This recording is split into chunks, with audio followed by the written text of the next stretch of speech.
자, 여러분 안녕하세요. 네, 안녕하세요. 반갑습니다. 자, 우리 경제학 이제 기본 강의인데요. 경제학은 일단 그 사회에서 일어난 다양한 어떤 경제 문제나 경제 현상을 과학으로 접근하는 학문이거든요. 이제 구체적으로 과학이 뭐냐? 수학이에요, 수학. 그래서 경제학이 수학이 언어라고 생각하시면 돼요. 그래서 여러분들이 이제 그 뭐 고도의 수학을 사용하는 건 아니고요. 기초적인 어떤 미분 정도는 아셔야 되거든요. 이제 시간 제약상 우리가 이제 수업 시간에 수학을 할 수 없어요. 그래서 그 한 1시간 20분 정도만 투자하시면 기초 경제 수학 무료 특강이 있거든요. 그래서 우리 이제 사이트 들어가셔 갖고요. 거기 그 7급 제 이름 치고 거기 기초 무료 수학, 무료 경제 수학 특강이 있어요. 그걸 반드시 듣고 오셔야 돼요. 1시간 20분 동안. 그리고 거기에 그 좀 수학이 약하신 분들은 거기에 자료도 업로드 돼 있거든요. 그 다운 받으셔갖고 활용하셔도 될 것 같아요. 그래서 그럼 반드시 듣고 오셔야 돼요. 반드시. 그래서 오늘부터 아마 수학이 아마 들어갈 거예요. 반드시 듣고 오셔야 되고, 이제 기본 강의다 보니까 모든 내용을 다루진 않아요. 다루진 않고 우리가 경제학에서 필요한 어떤 기본적인 문제만 다루고 넘어갈 거예요. 나머지 심화 강의에서 자세히 다룰 거라고요. 알겠죠? 그래서 바로 우리 앞부분 경제학 기초 부분을 생략을 하고요. 수요 공급 이론부터 바로 들어갈 거예요. 여기 파트 2에 파트 2 교재 32페이지 먼저 볼게요. 자, 경제학은 뭐 여러분들 수요와 공급으로 시작해서 수요와 공급으로 끝난다도 과언이 아니죠. 가장 기초적인 부분이고 굉장히 중요한 파트거든요. 거기 가격의 기능이 나와 있어요. 이건 여러분들이 뭐 읽어보시고 그 가격의 종류 있죠. 가격의 종류 좀 잠깐 볼게요. 절대 가격이 나와 있죠. 절대 가격. 자, 여러분들 가격은 이제 경제학에서 프라이스, 그래서 P라고 표현을 쓰거든요. P라고 표현을 써요. 앞으로 가격. 알겠죠? 쓰고 보통 이제 경제학에서 재화를 두 개가 있다 보통 가정을 하거든요. 첫 번째 재화는 X재화, 두 번째 재화 Y재화예요. 그래서 여기가 아래 첨자 X를 써요. 그럼 X재화의 가격이라고 하는 거예요. 오케이? 자, Y재화의 가격은 이렇게 쓰는 거예요. 그러면 자, 이게 X재화를 제가 사과라고 할 거예요. Y재화를 배라고 하자 이거지, 배. 그러면 만약에 사과의 가격이 2,000원이야. 2,000원. 예? 배 가격은 1,000원이야. 이렇게 2,000원, 1,000원 이게 뭐예요? 절대 가격이라고 하는 거예요. 그런데 이건 뭐 당연히 다 아는 거 아니야. 중요한 건 상대 가격, 상대 가격. 자, 여러분들 시장 가서 내가 사과는 2,000원이고 배는 1,000원이야. 사과 한 단위를 추가로 구입하기 위해서 배를 몇 개를 포기해야 돼요? 사과는 2,000원이고 배는 1,000원이에요. 내가 사과 하나를 더 구입하기 위해서는 배를 몇 개 포기해야 되냐 이거지. 두 개 포기하는 거죠. 두 개. 그렇죠? 어떻게 구했어요? 이렇게 구했죠? 이렇게. 그래서 원과 원이 만나면 개가 되는 게 개. 두 개거든요. 두 개. 개? 두 개인데 이 두 개는 Y제와의 개수예요? X제와의 개수예요? Y제와의 개수죠. Y제와의 개수야. 근데 누구의 가치예요? X제와의 가치죠. X제와의 몇 개의 가치예요? 한 개의 가치예요.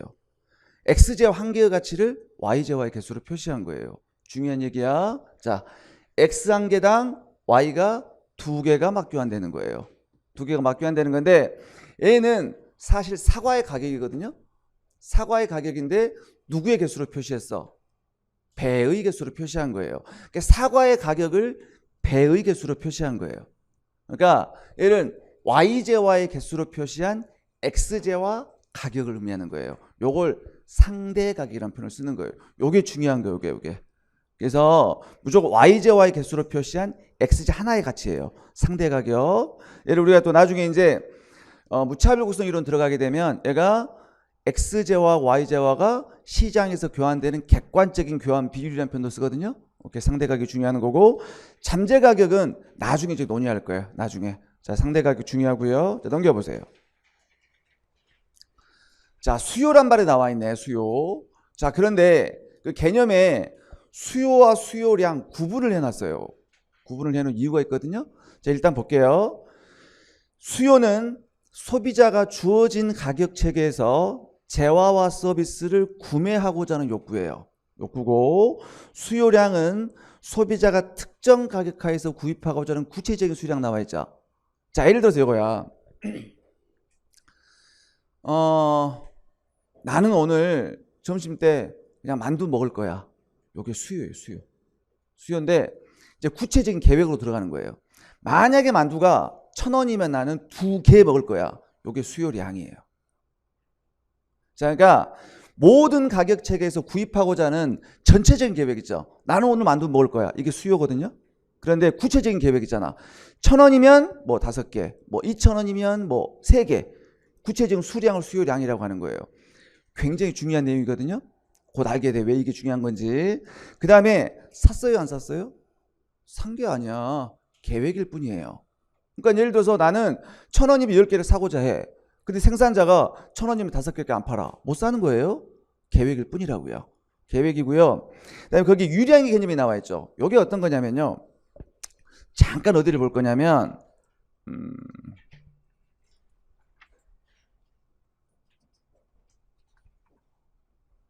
거기 22페이지 잠깐 봐보세요. 22페이지. 나중에 심화 때 자세히 논의할 거예요. 자, 거기 경제 변수의 구분에 나와 있죠. 나와 있어갖고 유량 변수, 저량 변수 나와 있죠. 3번에. 우리가 어떤 경제 변수를 측정할 때 어떤 일정 기간에 측정되는 개념이 있고요. 일정 시점에 측정되는 개념이 있어요. 그러니까 자, 경제학에서 어떤 변수의 수치를 물어보는 거야. 수치를 물어보는 건데 요게 일주일간 얼마니, 뭐 한 달간 얼마니, 뭐 1년간 얼마니 이렇게 물어보는 게 뭐야? 유량이야, 유량. 우리 보통 흐르는 물이라고 하거든요. 생각해 보세요. 물이 흘러가고 있어요. 흘러가고 있는데 야, 이제 9시 10분 현재 물이 얼마큼 흘러가? 알 수 없죠? 1시간 동안 흘러간 물의 양 그러잖아. 그게 유량이고요. 고여있는 물 있죠. 고여있는 물. 그게 저량이야. 지금 현재 그 값이 얼마니? 오케이. 그럼 예를 들어서 여러분 보세요. 간단하게 두 가지만 얘기를 해볼게요. 자, 소득. 유량이야, 저량이에요? 야, 너 9시 10분 현재 소득이 얼마야? 말이 돼야 안 돼? 안 되죠. 한 달간 소득, 월급, 1년간 소득, 연봉이잖아요. 그러면 그 흐르는 물이 쌓여서 뭘 형성을 해요? 고여있는 물을 형성하는 거예요. 그러니까 물이 고여있는데 지금 현재 물이 얼마큼 고여있니? 그 말이 맞겠죠. 그런데 1시간 동안 물이 얼마큼 고여있냐? 말이 안 되잖아. 이해되세요? 그러니까 우리가 비가 와서 댐을 방류할 때 어떻게 얘기를 해요? 초당 몇 톤 방류하냐? 그렇게 얘기하잖아. 그게 바로 유량인 거야, 유량. 그래서 지금 현재의 수위는 얼마냐? 그게 저량인 거예요. 이해되셨죠? 그러면 야, 너 지금 몇 개 샀어? 맞아, 틀려? 틀려. 틀린 거예요. 예를 들어서 어떤 사람의 수요량이 뭐 컵라면에 대한 수요량이 10개다. 아무런 의미가 없어요. 그게 하루 동안 먹는 건지 1년 동안 먹는 건지 이해되세요? 항상 기간을 주고 얘기를 해야 돼요. 판매량 보세요. 판매량. 자, 컵밥 사장님한테 가갖고 사장님 오늘 컵밥 몇 개 팔았어요? 맞아, 틀려? 틀린 거야. 오늘 하루 동안 몇 개 팔았어요? 뭐 1년 동안 몇 개 팔았어요? 한 달 동안 몇 개 팔았어요? 기간이 주어져야 되겠죠? 판매량, 수요량 전부 다 일정 기간에 측정되는 유량이란 뜻이에요. 이해되셨죠? 오케이. 그 다음에 이제 함수가 나와 있어요. 드디어 이제 뭐 이렇게 함수가 나와 있는데 어렵게 생각하시면 안 돼요. 이런 거 뭐 수식 표현 나오면 되게 어려워하더라고요. 자, 우리 이런 거 있잖아. 이런 게 함수예요. 이런 게 y는 우리가 보통 y를 뭐라 종속 변수라고 하는 거죠?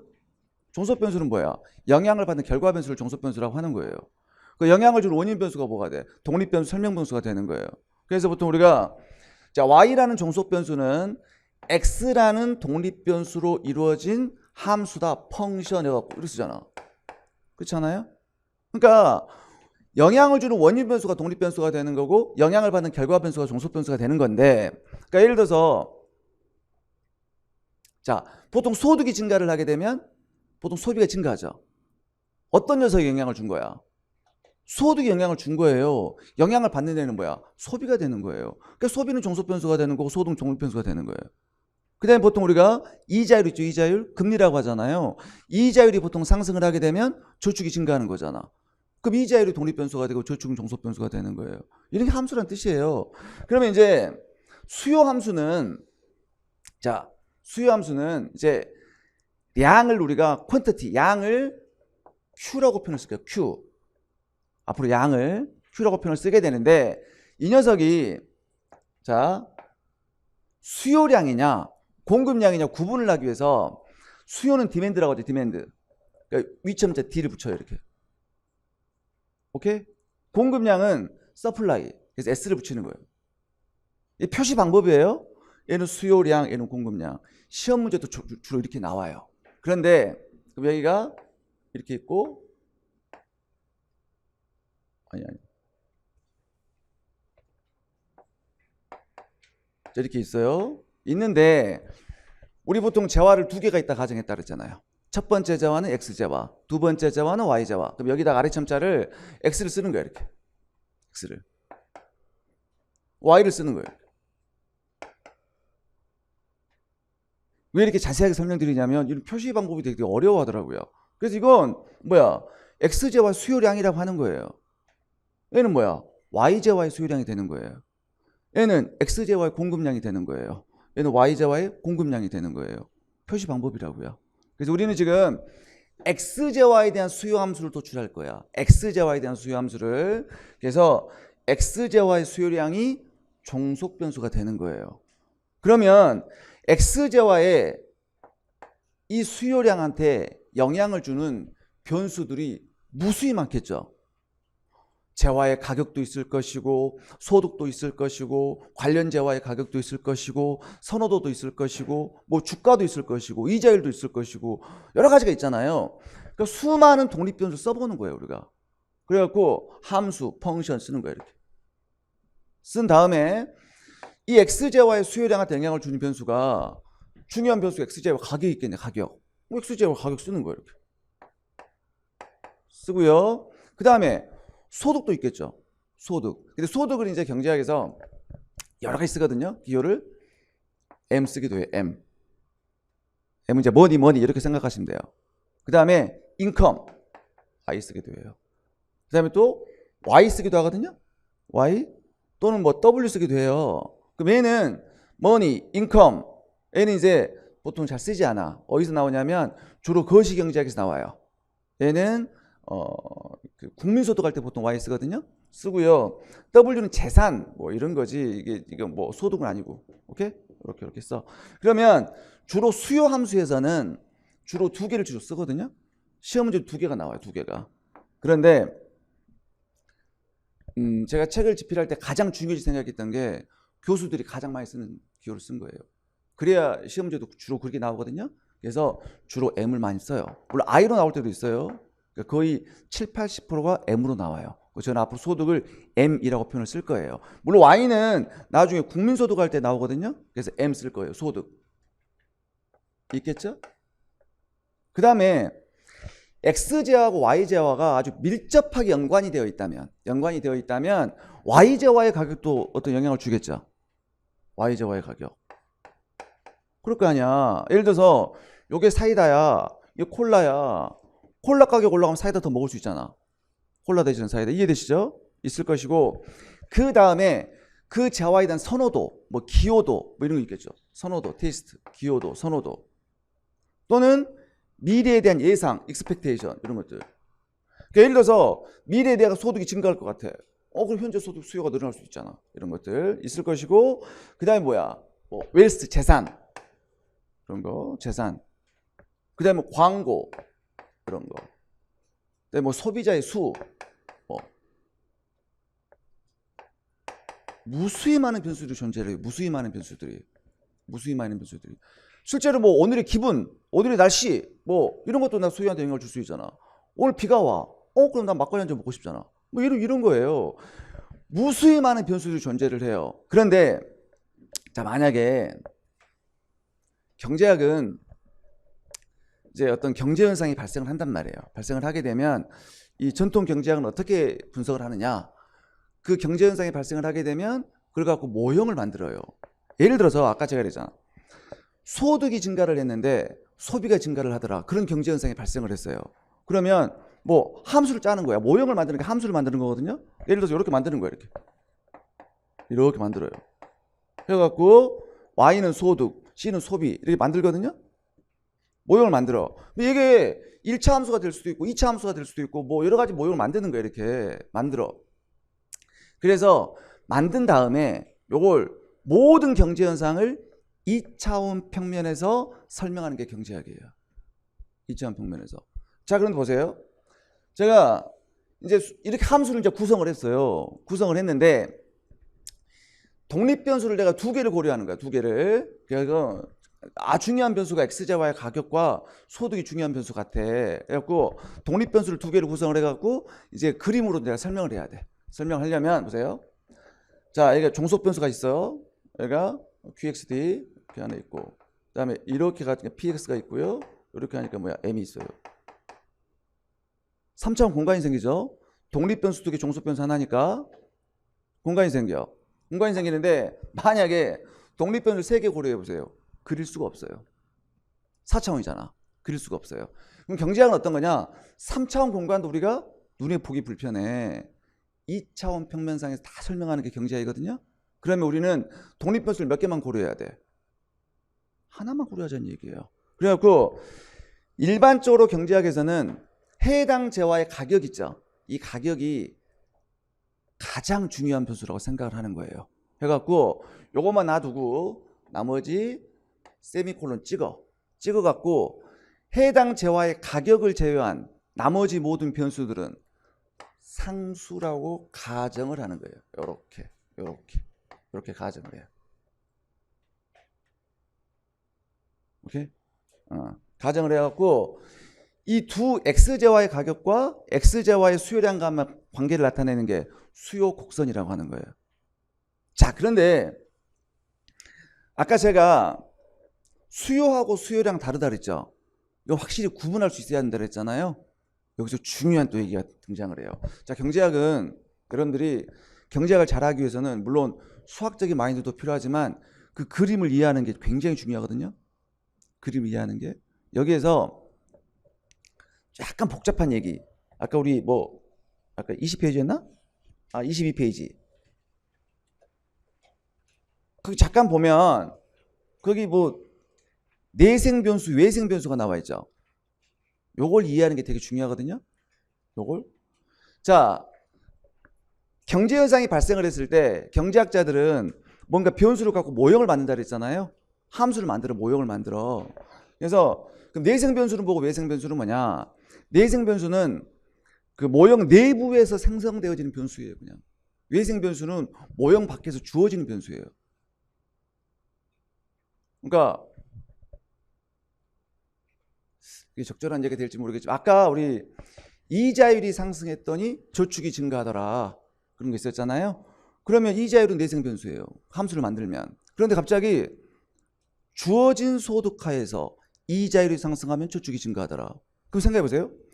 여러분 소득이 증가해도 저축이 늘어날 거 아니야.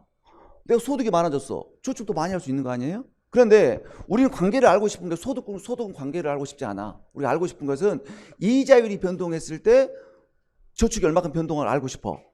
그럼 그때 그 이자율, 그 모형을 만들었어. 그럼 이자율은 뭐가 돼? 내생 변수가 되는 거예요. 그런데 소득은 주어졌다고 가정을 했잖아. 요게 외생 변수가 되는 거예요. 이게 굉장히 중요한 게 뭐냐면요. 바로 곡선상의 변화와 곡선 자체의 변화예요. 자, 여기 나와 있죠. 내생 변수는 좌표상에 있는 독립 변수라고 생각하시면 돼요. 그래서 이게 내생 변수가 변하면 곡선상의 변화를 가져와요. 그런데 좌표상에 없는 독립 변수, 요게 외생 변수예요. 요게 곡선 자체의 변화를 가져와요.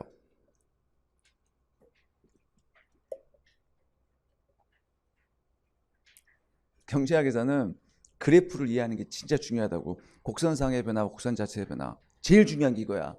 그럼 여기서 저는 좌표상에다가 px만 쓸 거야. px만. 요게 내생 변수예요. 요거만 쓸 거야. 요게 내생 변수야. 변수가 되고 나머지들은 외부에서 주어졌다고 가정했죠. 요게 외생 변수가 되는 거예요.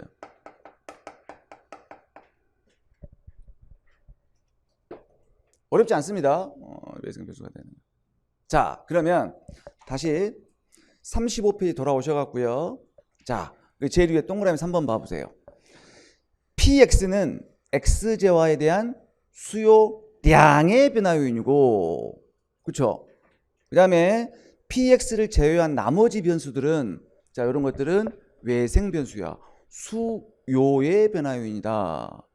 그 다음에 삼각부로 나와 있죠? 수요량의 변화는 수요 곡선상의 이동이고, 수요의 변화는 수요 곡선 자체의 변화로 나타난다. 나와 있고요. 자, 표가 나와 있어요. 표가 나와 있는데 거기 X제와의 수요량이 종속 변수, 그 다음에 각각의 독립 변수가 쭉 나와 있죠. 나와 있는데 거기에 X제와의 가격만 분리시켜 놨지. 분리시켜 놓고 X제와에 대한 수요량의 변화율이 나와 있어요. 나머지는 수요의 변화율이 나와 있어요. 달라요. 구분할 줄 알아야 돼요. 하셔야 되고요. 자, 수요의 법칙 나와 있어요. 자, 보세요. 또 나와 있잖아. 해당 재화의 가격을 제외한 나머지 변수들은 일정 불변이라는 가정하에서, 자, 가격이 상승하면 수요량이 감소하고 가격이 하락하면 수요량이 증가하는 거예요. 이게 수요의 법칙이에요.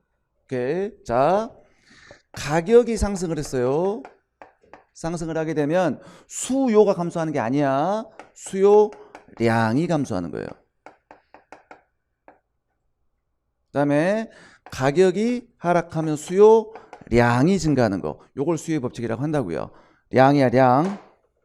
수요가 아니라고. 량이야, 량. 그러니까 비싸면 덜 사고 싸면 많이 산다, 그 얘기예요. 오케이. 여기 이제 수요의 법칙인데 예외적인 현상이 존재를 하고 있어요. 두 개 기억하셔야 돼요. 베블렌 효과 있죠. 이 베블렌 효는 미국의 경제학자면 사회평론가였거든요. 1899년에 유한계급론이라는 책을 내요. 여기서 유한계급은 한정된 계급, 졸부계층을 의미하는 거예요. 졸부계층들은 자기 자신이 부를 과시하기 위해서 비싸면 더 사는 거예요. 나 부자야. 비싸면 더 사는 거예요. 이해되시죠? 그 수요의 법칙 위배되는 거잖아. 오케이. 그리고요, 넘겨서 진짜 중요한 재화가 있어요. 기펜제라는 게 있거든요. 기펜제. 이건 실제 이제 19세기 아일랜드에서 이게 지금은 잘 사는 나라지만 그 당시 굉장히 가난한 나라였거든요. 근데 감자가 주식이야, 감자가. 그래서 여러분들 감자 버블 막 같은 거 많이 들어봤을 거예요. 감자가 주식이었는데 감자 기근이 발생합니다. 감자 기근이 발생하면 감자 가격이 뛰겠죠. 뛰니까 사람들이 생활용품이 어려워졌어. 그래갖고 감자를 더 먹는 거예요. 그러니까 느낌은 아직 안 올 거야. 대충만 느낌을 좀 가져보세요. 예를 들어서 우리가 실질소득이라는 개념이 있거든요. 명목소득이 아니라 실질소득이라는 개념이 있어. 예를 들어서 소득이 만약에 소득이 1,000원이야. 소득이 1,000원이고 이거 소득이에요? 그러니까 가격이야. 가격이 만약 100원이라고 생각해 보세요. 그럼 나는 주어진 소득 1,000원으로 100원짜리 물건 몇 개 살 수 있어요? 10개 살 수 있죠. 그래서 제가 분명히 원과 원이 만나면 개 된다 그래서 개. 그치? 10개야. 자, 그런데 소득이 2배 늘어났어요. 2,000원으로. 그런데 재화의 가격은 5배 뛰었어. 그럼 몇 개 살 수 있어요? 4개밖에 못 사 먹잖아. 그러니까 명목소득은 증가했지만 이때 실질소득은 감소했다는 표현을 쓰는 거예요. 감 잡으셨죠? 그러니까 예전과 동일한 명목소득으로도 가격이 뛰면 실질적인 소득이 줄어든다는 얘기예요. 동일한 소득으로 살 수 있는 물건의 개수가 줄어든다는 얘기예요. 그러니까 우리가 보통 이거 M을 명목변수라고 하거든요. 명목소득이라고 하거든요. 그 명목변수를 실질변수로 바꿔라. 그럼 뭐야? 물가로 나눠주면 되는 거예요. 오케이? 그럼 이게 이 자체가 실질변수잖아요. 실질변수를 명목변수로 바꿔라. 어떻게 하면 돼? 물가를 곱해주면 되는 거예요. 자, 감 잡으셨죠? 실질소득. 그러면 명목소득이 보세요. 명목소득은 딱 주어진 상태에서 어떤 재화의 가격이 올라갔다고 생각해 보세요. 올라가게 되면 실질소득이 어떻게 돼요? 줄어드는 거예요. 그럼 여러분들 봐. 소득이 줄어들어. 소득이 줄어드니까 명목소득은 똑같은데 실질소득이 줄어든 거야. 그러면 내가 삶이 힘들어진 거예요. 소고기 먹을 수 있어 없어? 못 먹어. 감자 더 먹는 거예요. 자, 생각해 보세요. 자, 어떤 사람은 너무너무 가난해갖고 거의 밥도 못 먹어. 매일 라면으로 끼니를 때우는 거예요. 그래갖고 딱 한 달에 한 번 고기 사 먹어. 그런 사람이야. 그러면 90%를 라면만 먹는 거예요. 그래서 생각해봐. 라면 가격이 올라갔어요. 그러면 90%를 라면 먹어. 그럼 실질 소득이 찔끔 감소해, 대폭 감소해. 대폭 감소하겠죠. 90% 라면 먹는 거야. 그러면 라면 가격이 약간만 올라가더라도 실질 소득이 확 줄어버리는 거예요. 너무 삶이 이제 핍박, 너무 힘들어진 거예요, 이제. 소고기 먹으면 먹어. 못 먹어. 라면 더 먹는 거예요. 그게 기편제예요. 그러니까 원인이 달라요. 아까 배불렌제는 뭐야? 근데 비싸면 너 부자를 과시하기 위해서 더 많이 사는 거고요. 얘는 그게 아니라, 거기 나와 있죠. 그게 아니라 가격이 올라가면 실질 소득이 감소를 해갖고요. 힘들어져갖고 그걸 더 먹는 거야. 열등제 일종인데 대충 감 잡으셨죠? 그래갖고 그걸 그때 이제 감자 기근이 발생을 하는 거야. 발생하니까 대부분 감자만 먹었거든요, 사람들이. 감자 기근이 발생을 해. 감자 가격 뛰겠죠. 삶이 힘들어졌어. 감자 더 먹는 거야, 이제. 그걸 로버트 기펜이라는 경제학자 발견을 한 거예요. 그래갖고 그 사람 이름을 따갖고 이런 재화를 기펜제라는 표현을 쓰는 거예요. 되게 중요한 재화거든요. 이건 나중에 자세히 논의할 거예요. 자, 그래서 이제 이 두 가지 배불렌제하고 기펜제 두 개는 예외적인 현상이라는 얘기예요. 자, 그러면 특별한 언급이 없으면 일반적으로 이제 수요의 법칙을 만족한다라는 가정하에서 논의를 할 거예요. 그럼 이제 그림을 한번 그려볼 거예요. 여러분들이 좀 싫어하는 이제 그림 그려볼 거예요. 자, 가격 이렇게 쓸게요. 쓰고요. 좌표를 이제 2차원 평면에서 이렇게 쓸 거예요. 다음에 여기다 Q를 쓸 거예요. Q. 물론 뭐 이게 위점자 붙이면 수요량이에요. 이거 생략하고 쓸게 이렇게. 하고 이건 가격이야. 자, 가격이 만약에 200원이야. 200원. 이면 10개. 샀어, 안 샀어? 산 게 아니라고. 사고자 계획한 거예요. 그 다음에 100원이면 20개. 샀어, 안 샀어? 산 게 아니라 사고자 계획한 거예요. 그래서 비싸면 적게 사고 싸면 많이 산다는 얘기예요. 그러면 뭐 150원도 있고 있을 것이고 250원도 있겠죠. 수많은 그런 계획들을 연결해 보는 거예요. 요게 디맨드 커브예요. 수요 곡선이라고 하는 거예요. 또 주의할 점, 요 200원 개당 가격이야. 한 개당 200원짜리면 10개를 살 거야. 한 개당 100원짜리면 20개를 살 거야 라는 뜻이에요. 한 개당 가격이고, 그 다음에 용어를 좀 정리 좀 할게요. 여러분들이 자 200원짜리 10개를 샀어요. 그럼 나는 비용이 2,000원 들어갔다. 땡. 그런 표현을 쓰면 안 돼요. 자, 앞으로 비용이라는 표현이 있잖아요. 주로 생산자가 쓰는 돈을 비용이라는 표현을 쓸 거예요. 생산비용. 그러니까 생산자가 뭐 컴퓨터를 생산한다, 자동차를 생산할 때 들어간 돈 있죠. 그걸 생산비용이라는 표현을 쓰고요. 이미 생산된 생산물을 소비자가 구입할 때 들어간 돈 있지. 그걸 지출액이라는 표현을 쓸 거예요. 그러니까 자, 한 개당 가격이에요. 한 개당 200원짜리면 10개를 구입할 거야. 그럼 총 얼마의 지출액이죠? 2,000원이잖아. 그거 뭐가 돼? 요 박스 면적이 되는 거예요. 200 곱하기 10개, 100원 곱하기 20개. 이 박스 면적이 총 지출액이 되는 거예요. 되고요. 오케이? 자, 그 다음에 여기서 한 개당 가격을 나 분명히 얘기했어. 한 개당 200원짜리면 10개를 살 거야 그랬어요. 그러면 10개를 구입할 때 있죠. 10개를 구입할 때 이 소비자는 한 개당 200원까지는 낼 용의가 있다는 얘기죠. 그런데 소비자들은 많은 돈을 지불하고자 해요, 적은 돈을 지불하고자 해요? 적은 돈을 지불하고자 한다고요. 그래서 우리가 최대한이라는 표현을 쓸 거예요. 자, 그리고요, 요 수요 곡선 높이 있죠. 이 높이가 가격이잖아. 높이가 200원, 100원 가격이에요. 그런데 이게 수요 곡선의 높이니까 이 높이를 수요 가격이라는 표현을 쓸 거예요. 자, 그럼 공급 곡선의 높이는 공급 가격이라는 표현을 쓸 거고 수요 곡선의 높이는 수요 가격이라는 표현을 쓸 거야. 높이가 가격이니까 그래서 얘를 디맨드 프라이스, 수요 가격이라는 표현을 써요. 수요 가격.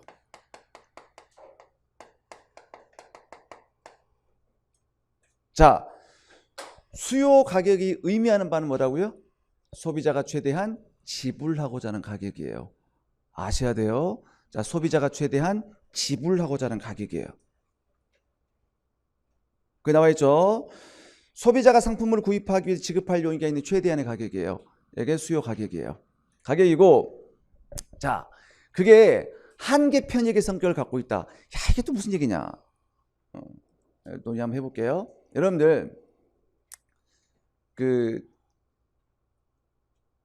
경제학에서 뭐 다 중요하죠. 뭐 수학적인 거 다 중요하지만 미분을 배우는 이유가 있거든요. 경제학에서 미분을 배우는 딱 하나 이유. 한계 때문에, 한계 때문에. 한계는 개념을 이해를 하셔야 되거든요. 그러니까 요런 거. 이따 탄력성 할 때 자세히 논의하겠지만 요런 거예요. 자, 만약에 아주 간단한 함수 한번 생각해 보자. y는 fx 같고요. 3x 해볼까? 3x. 이 정도로 알잖아. 1차 함수. 에? 그러면 x 값이 이렇게 x는 다시 영향을 주는 원인 변수, 독립 변수가 되는 거고요. y는 종속변 영향을 받는 결과 변수가 되는 거예요. 근데 우리가 궁금한 게 있어. 어떤 거냐? 이 독립 변수한테다가 어떤 자극을 주면 종속 변수가 반응을 하는데 얼만큼 민감하게 반응하는 걸 알고 싶은 거야. 얼만큼 민감하게 반응하는 걸 알고 싶은 거예요. 그럼 예를 들어서 보세요. 그럼 x가 있고 y 값이 있어요. 그러니까 0이면 얘 얼마야? 0이잖아. 1이면 3이고 2면 6 아니에요? 그러면 자 보세요.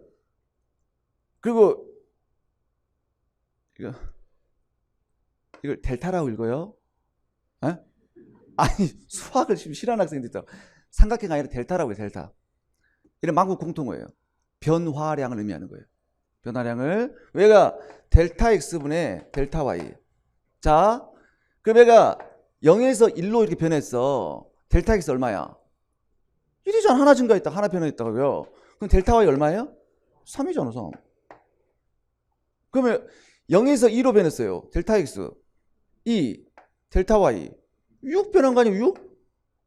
어려운 거 아니에요. 어려운 거 아니에요. 그럼 얘가 3이면 9겠죠? 다 뭐야? 3이지. 자, 무슨 얘기냐?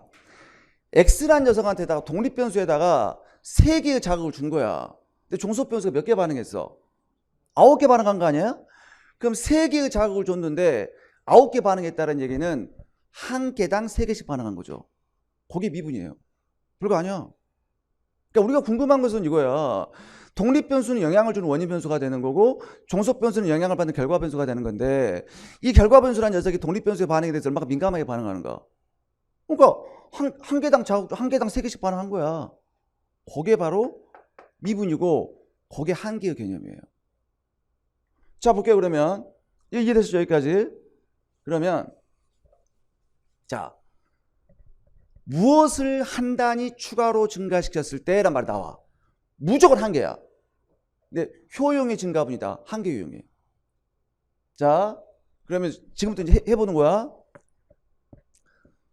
무엇을 한 단위, 그럼 무조건 뭐가 나와야 돼? 한계. 알겠죠? 자, 그러면 노동 한 단위를 추가로 투입했을 때 뭐가 나와야 돼? 한계. 생산량의 증가분. 한계? 생산되는 거예요. 재화 한 단위를 추가로 소비했을 때 한계 나와야 돼. 효용의 증가분. 한계 효용이 되는 거예요. 자, 재화 한 단위를 추가로 생산했을 때 한계. 비용의 증가분. 한계 비용. 재화 한 단위를 추가로 판매했을 때 한계. 수입의 증가분. 한계 수입되는 거예요. 별거 아니죠? 그럼 자, 우리 소비자 이론을 다룰 건데 미리 좀 설명 좀 해볼게요. 빵 있어, 빵. 빵 있고 효용 있어, 효용. 자, 효용이라고 하는 것은 뭐냐면요. 우리가 앞으로 유틸리티라고 쓸 거예요. 재화나 서비스를 소비할 때 느끼는 만족감이에요. 만족감. 만족감이에요. 그 만족감을 숫자로 표현할 수 있다 없다? 있다고 가정을 할 거예요. 그러니까 우리가 이 만족감을 숫자로 표현할 수 있다. 그걸 기수적 효용이라는 표현을 쓰는 거고요. 야, 숫자로 어떻게 표현이 가능해? 순서만 매길 수 있어. 나는 사과 5개를 소비하는 게 사과 1개, 배 9개를 소비하면 더 좋아. 뭐 예를 들어서 순서를 매길 수 있다. 그걸 서수적 효용이라는 표현을 쓰거든요. 근데 아무튼 숫자로 표현할 수 있다는 가정을 한번 해볼게요. 하고 드디어 한계유형이 나옵니다. 한계유형. 앞으로 한계가 나오잖아요. 마지널이에요. 마지널. 마지널 유틸리티. 그래서 우리가 MU라고 표현했어요. MU 보통 MU. 마지널 유틸리티. 자, 그럼 빵을 0 먹어요. 그러면 하나도 안 먹었어. 만족감도 없어. 응? 자, 하나 먹었어. 만족감이 100이야. 2개 먹었어. 150이야. 예를 들어서 3개 먹었어. 170이야. 자, 그러면 어떤 게 독립변수예요? 빵이 독립변수야? 효용이 독립변수야? 빵이 독립변수야. 빵을 먹으니까 효용이 커지는 거잖아요. 그러니까 얘가 독립변수가 되고 종속변수가 되는 거예요. 그 한계 효용은 자, 빵 하나 딱 자극 줬더니 요 종속변수 얼마큼 반응하는가? 그거야. 그럼 내가 빵 하나를 추가로 소비했어요. 효용이 얼마큼 증가했어요? 100, 그게 한계 효용. 이때는 50, 이때는 20. 한계 효용이 점점 감소하고 있죠. 이걸 한계 효용 체감의 법칙이라고 해요. 자, 우리 한계 효용이 체감한다는 얘기는 총 효용이 감소한다는 얘기는 아니에요. 총 효용은 증가를 하고 있잖아. 증가를 하고 있지만 총 효용의 증가분이 떨어지는 거예요. 증가 속도가 떨어진다는 얘기예요. 그러니까 내가 매우 배가 고팠을 때 빵 하나 먹었어. 만족감이 100이야. 이미 한 개를 먹은 상태에 또 하나 먹으면 효용은 증가를 하겠지만 50밖에 안 늘어난다는 얘기예요. 2개 먹고 3개째 먹으면 20밖에 안 늘어난다는 얘기예요. 이거 한계용 체감이거든요. 자, 그럼 봐봐. 그러면 내가 빵 하나를 딱 먹었어요. 먹었을 때 첫 번째 빵이 나한테 들어오는 만족감이 얼마야? 100이죠. 그러면 그 첫 번째 빵에 대해서 나는 얼마큼 최대한 지불하고자 할까? 100만큼 지불하고자 하겠죠. 그 얘기야. 저 두 번째 빵을 먹었는데 그때는 그 녀석은 나한테 만족감을 50밖에 안 줘. 그럼 난 두 번째 재화에 대해서 만족감은 두 번째 빵에 대해서는 최대한 50만 지불하고자 할 거라고요. 세 번째 빵은 20만 지불하고자 할 거야. 그러니까 수요량이 점점 커짐에 따라서 소비자가 최대한 지불하고자 하는 가격이 점점 떨어지는 거예요. 그래서 요 녀석이 한계 효용 곡선과 정확하게 일치해요. 문제가 하나 있어. 문제가. 자, 사실 만족감은 숫자로 표현할 수 없잖아. 없는데 우리는 인위적으로 숫자로 표현할 수 있다는 가정하에서 이렇게 얘기를 했잖아요. 했는데 얘는 단위가 있지. 이 모양이 한계용 곡선 모양과 똑같아요. 똑같은데 문제는 이 효용은 단위가 없잖아. 단위가 없는데 얘는 원이라는 단위가 있어요. 200원, 100원이라는 단위가 있단 말이에요.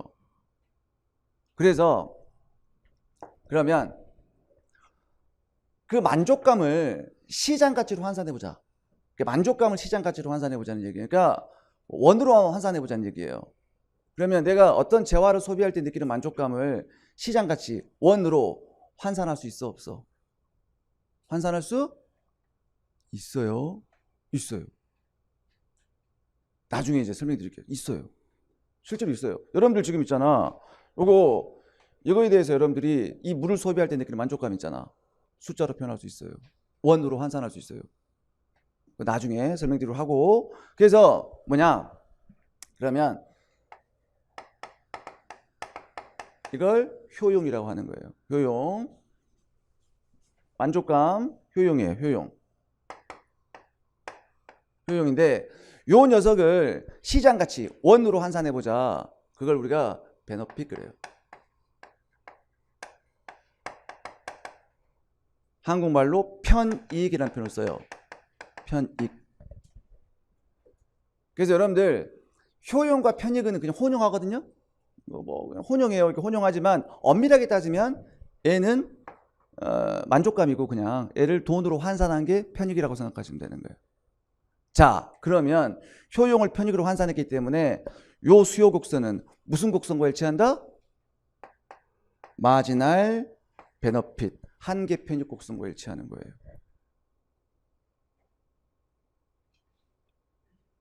자, 그래서 거기 보니까 수요 가격은 그 상품의 소비에서 나오는 한계 편익으로서 마지막 단위의 상품을 소비할 때 얻는 만족감이죠. 봐보세요. 여기 아까 한계용이 이렇게 있으면 아까 뭐 100, 50, 20이잖아. 그 20은 뭐예요? 마지막 단위에서 느끼는 만족감이잖아. 두 개만 샀다. 50이야. 오늘 마지막 단위에서 느끼는 만족감이잖아. 그 높이가 그 얘기예요. 자, 그래서 수요량이 점점 커짐에 따라서 소비자가 지불하고자 하는 가격이 점점 떨어지고 있어요. 왜 떨어진다? 한계 이용이 체감하기 때문이에요. 그런데 문제는 한계 이용이 단위가 있어 없어? 없어. 얘는 단위가 있어. 그래서 한계 이용을 원으로 환산하기보다 한계 편익 마지날 베너핏 곡선이 된다.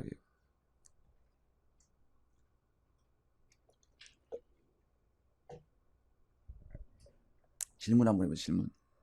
자, 여러분들 우리 뭐 수학에서 있잖아요. y는 fx다. 아까 뭐 3x 그렇게 했나? 더하기 1 해볼까? 이렇게? 이런 함수가 있어요. 그러면 얘가 x가 있고 그러니까 y가 있어요. 그러니까 y의 절편값이 1이죠? 1이고 기울기는 3인 우상향하는 직선이 나와요. 그렇죠? 자, 어떤 게 독립변수예요? x가 독립변수, x가. 그래서 여러분들은 항상 좌표를 읽을 때는 뭐부터 읽어야 돼? 독립변수 먼저 읽어야 돼요. 그 y부터 읽으면 그 잘못된 거예요. 이 녀석이, 그러니까 종속변수는 독립변수가 어떤 값을 가져야지만이 값을 가질 수 있는 변수야. 지 혼자 독립적으로 변할 수가 없어. 그러니까 항상 뭐냐면 독립변수 먼저 읽으셔야 돼요.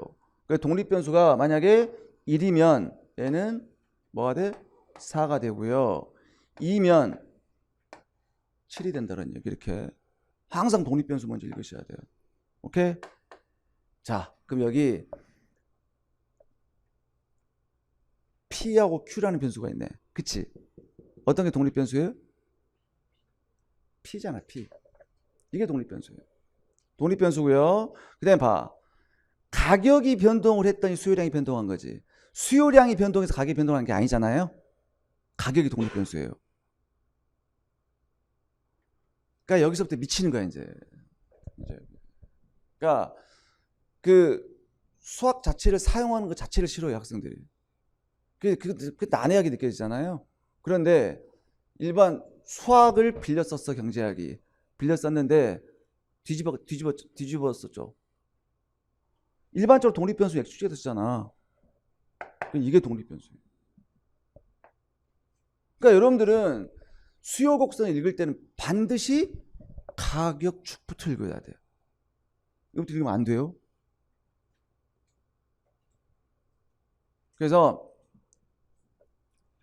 일단 그나마 여기서는 괜찮은데 나중에 이제 탄력성 들어가잖아요. 미쳐버려. 그러니까 최소한 경제학을 뭐 학교에서 좀 뭐 교양 과목이라도 들었던 학생들이야 이게 좀 이렇게 익숙한데 처음 듣는 학생들은 수학 자체도 난해하고 근데 거기에다가 또 축이 바뀌어 있어요. 독립변수와 종속변수 축이 바뀌어 있단 말이야. 바뀌어 있기 때문에 또 헷갈리는 거예요. 막 기울기가 막 서로 반대로 움직이거든요. 탄력성하고. 그래서 경제학이 좀 짜증나요. 자, 그런데 왜 이런 현상이 벌어졌을까? 자, 그건 심화 때 논의하자. 심화 때 논의하고 일단 받아들이는데 수요 곡선을 처음으로 그렸던 사람이 마샬이라는 경제학자거든요. 이 사람은 경제학자면서 수학자였고요. 그다음에 처음으로 경제학에 수학을 접목시킨 학자가 이 사람이에요. 그래갖고 이런 뭐 수요 곡선, 공급 곡선 해갖고 이런 가위 모양을 만들어 갖고 설명한 사람이 이 사람이거든요. 그러니까 이 사람 때문에 이제 우리가 수학을 공부한다고 생각하시면 되는 거예요. 그런데 이 양반은 자기는 수학자면서 말이야 독립변수, 종속변수 몰라가고 뒤집어 까놨느냐? 아니에요. 이 사람은 Q를 독립변수로 봤어요. 이렇게 도출한 거예요. 그런데 이제 현대 경제로 돌아오면서 왈라스라는 경제학자 있거든요. 이 사람은 프랑스 경제학자예요. 근데 이 사람은 P를 독립변수로 보거든요. 그러니까 이론이 바뀐 거야. 그러니까 이 사람이 처음으로 수요 곡선을 그렸고, 그 다음에 왈라스라는 학자가 이제 그 현대 경제학 왈라스 이론을 따르거든요. P를 독립변수로 보는 거예요. 아니 그러면 이게 이론이 바뀌었으면 그림도 바꿔줘야 될 거 아니야, 이렇게. 비싸면 적게 사고 싸면 많이 사고 바꿔야 될 거 아니야. 그런데 이 사람 수요 곡선을 계속 그려왔잖아. 관례가 있어, 관례가. 그러니까 수요 곡선을 얘 거 쓰고 이론만 이걸 따른 거예요. 그래서 뒤집어진 거예요. 아시겠어요? 그러면 제가 그 강의할 때 제가 굉장히 신경 쓰는 부분이 있거든요. 암묵적으로.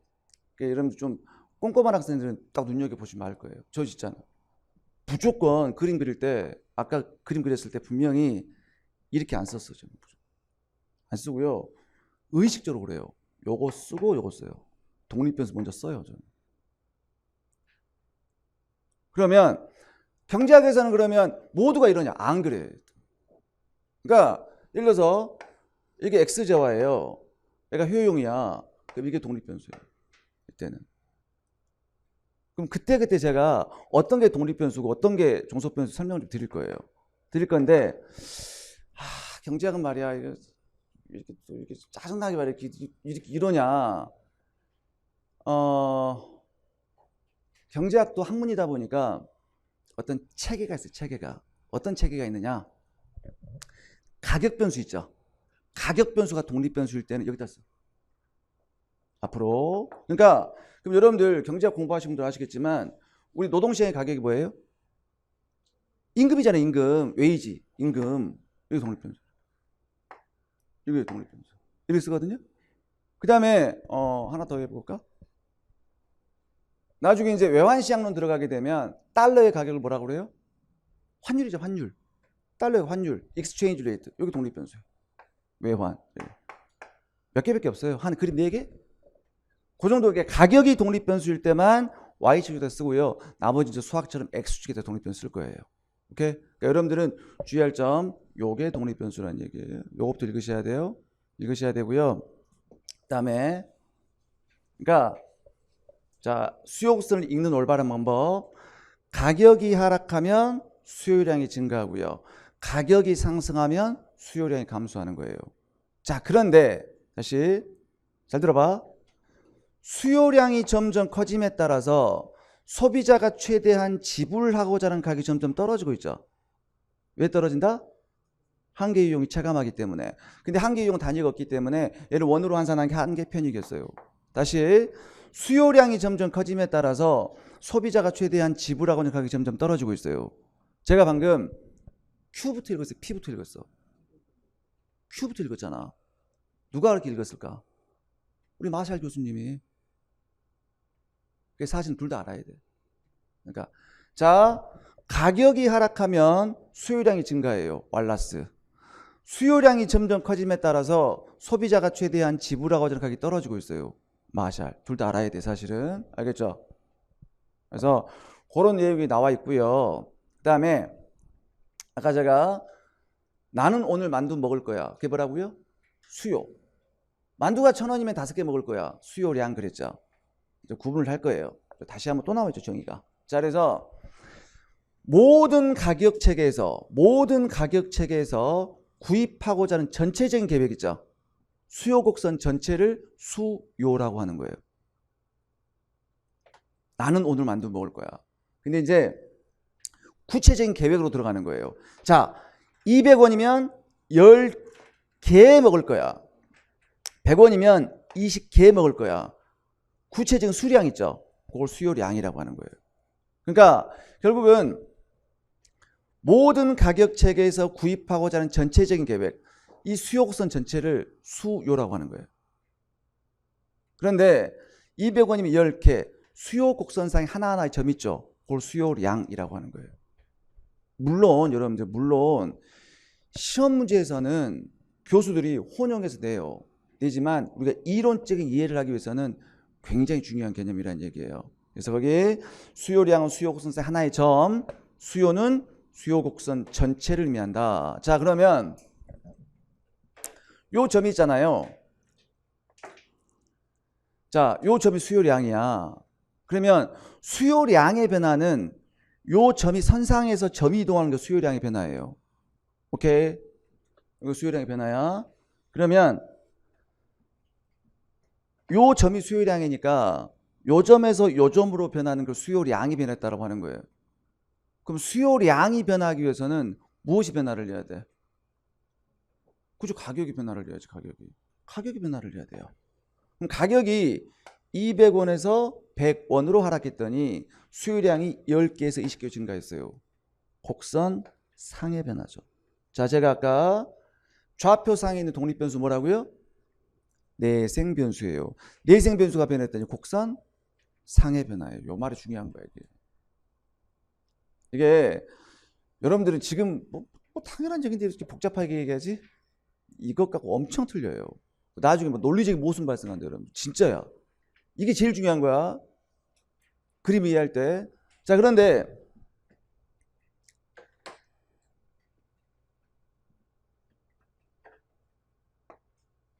우리가 지금 주어졌다고 가정한 외생 변수 있죠.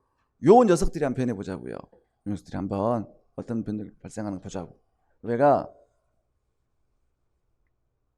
이제 소득이 만약에 10,000원이었어요. 10,000원 갖고 뭐 2,000원 사고 2,000원 사고 뭐 나머지 다른 거 사겠지? 만약 그렇다고 생각해봐. 다른 자도 구입할 거 아니야. 그러니까 소득이 10,000원일 때 이 사람이 200원이면 10개, 100원이면 20개 사고자 계획을 짜놨다고요. 그런데 갑자기 소득이 20,000원으로 올라갔어요. 이렇게. 그러니까 이제 삶의 여유가 생긴 거야. 그럼 예전에는 자기가 소득이 10,000원일 때 200원이면 10개 샀어. 이제 소득 20,000원 됐어. 똑같이 200원짜리 20개 살 수 있죠. 그렇지 않겠어? 그 다음에 예전에 소득이 10,000원일 때는 나는 100원이면 20개 샀어요. 이제는 똑같이 100원짜리 30개 살 수 있지.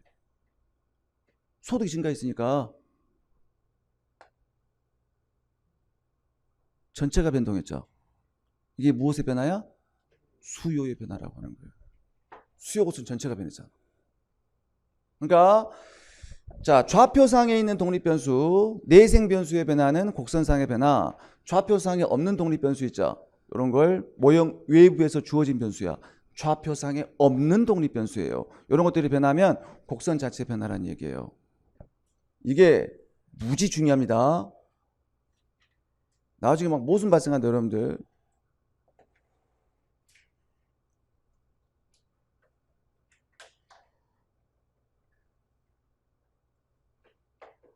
나중에 이런 거야 이제 이런 거 막. 그러니까 의외로 이제 뭐 공부도 오래 한 학생들이 특히 막 기본적인 문제 흔들리는 거야. 선상계변화, 선자체 변화. 지금 별거 아닐 것 같지?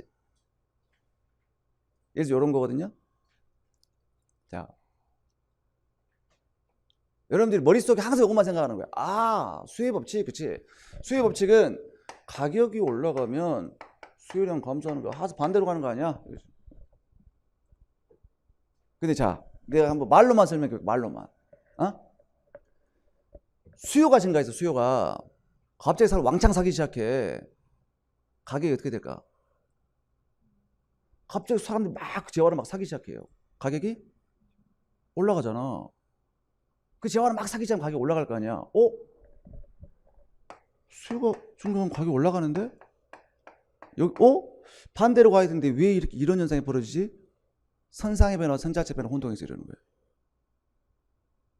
또 이거 혼동하잖아요. 또 이렇게 되는 거야. 가격이 올라가면 사람들이 비싼 게 덜 살 거 아니야. 잖아.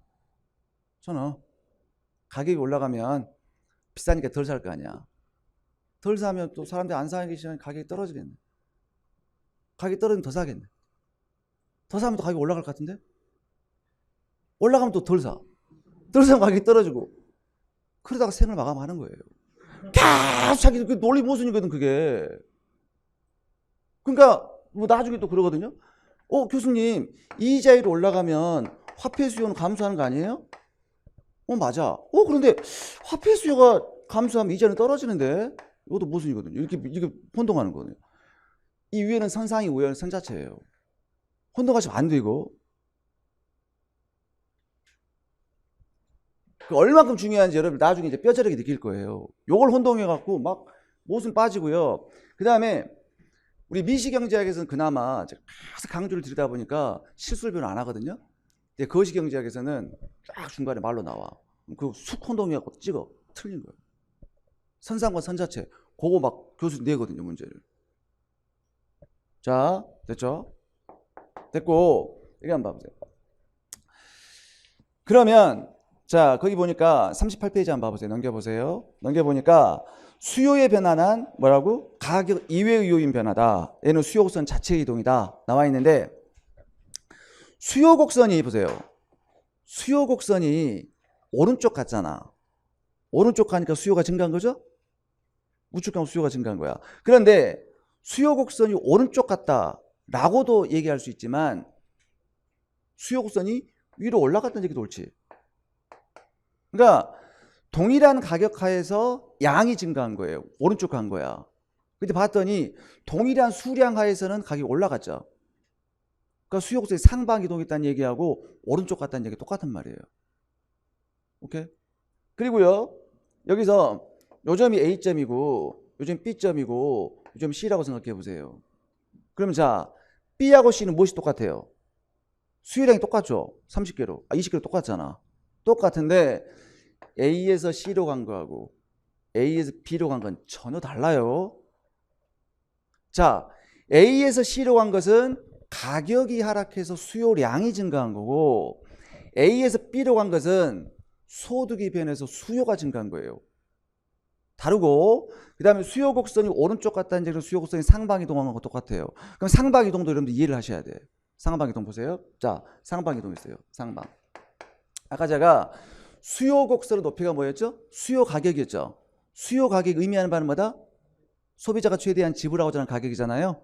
그러면 수요 가격이 올라갔다는 얘기는 동일한 양을 소비함에 있어서 소비자가 최대한 지불하고자 하는 가격이 올라갔다는 얘기지. 그러니까 자 생각해 보세요. 이제 백화점에 옷이 딱 걸려 있어. 아, 저 옷을 너무 사고 싶어. 근데 지금 10만 원짜리야. 그럼 나는 5만 원밖에 없어. 살 수 있어 없어? 나는 지금 소득이 없기 때문에 5만 원밖에 없기 때문에 나는 지금 5만 원이면 살 텐데 10만 원이야 못 사는 거잖아. 내가 엄마가 용돈을 줬어요. 내가 소득이 증가를 했어. 그래갖고 지금은 쟤한테 10만 원까지 낼 용기가 있어요. 살 수 있어 없어? 살 수 있잖아. 그러니까 소비자가 최대한 지불하고자 하는 가격이 올라갔다는 얘기는 나는 더 많은 돈을 지불할 용기가 있다. 많이 사겠다는 얘기예요. 감 잡으셨나요? 그 느낌도 갖고 가야 돼. 그런데 소비자가 최대한 지불하고자 하는 가격이 떨어졌다는 얘기는 어떤 얘기야? 떨어졌다는 얘기는 그 재화의 가격이 아주 쌀 때까지 기다리겠다는 얘기죠. 싸야 사겠다. 안 사겠다는 얘기가 똑같은 거예요. 그 내용이 참고에 나와 있어요. 참고에. 그래서 그 느낌도 아셔야 돼요, 여러분들. 나중에 조세부가 보조금 할 때 나오거든요. 그러니까 다시 소비자가 최대한 지불하고자 하는 가격이 올라갔다. 더 많은 돈을 지불하고도 그 재화를 사겠다. 많이 사겠다라는 얘기고 소비자가 최대한 지불하고자 하는 가격이 떨어졌다는 얘기는 뭐야? 아주 쌀 때 사겠다. 안 사겠다는 얘기예요. 그 느낌도 가져가셔야 되고요. 그런데 문제는 이게 사실 엄밀하게 따져보면 X축이 양이잖아요. 요게 양이잖아. 가로축이 양이니까 양이 증가했다. 오른쪽 같다는 얘기 똑같죠. 그러니까 여러분들이 봐. 이걸 왜 지금 강조드리냐면 수요 곡선이 우하향할 때는 뭐 상방과 우측이 똑같아요. 이제 특수한 수요 곡선에서는 그게 달라지거든요. 그게 논란이 돼갖고 이번에 회계사 문제에서 논란이 돼갖고 뭐 그러더라고요. 근데 그건 지금 우리 논의할 단계는 아니고 일단 엄밀하게 따지면 수요가 증가했다는 얘기는 뭐야? 수요 곡선이 오른쪽 갔다 오라요. 상방은 옳지 않아 사실은. 상방은 우하향할 때만 그래. 왜? 수요 곡선이 수평인 경우 봐라. 오른쪽 간 거하고 상방은 다르죠. 그래서 내가 논의하는 거야. 엄밀하게 따지면 우측이 오라요. 수요가 증가했다는 얘기는. 그래서 우리 38페이지 교재에 어떻게 나와 있어요? 오른쪽 왼쪽만 화살표 돼 있지? 그래서 엄밀하게 따지면 오른쪽 증가 좌측 감소 이렇게 이해를 하셔야 돼요. 오케이? 자, 수요의 변화 요인. 중요하죠. 자, 방금 제가 자, 소득 이제 이걸 보는 거야, 이제 이거. 애들 보는 거야. 하나씩 볼 텐데. 자, 먼저 소득. 자, 방금 제가 소득이 증가했던 수요가 증가하는 케이스를 봤잖아요. 모든 재화가 그럴까? 아닐 거라고.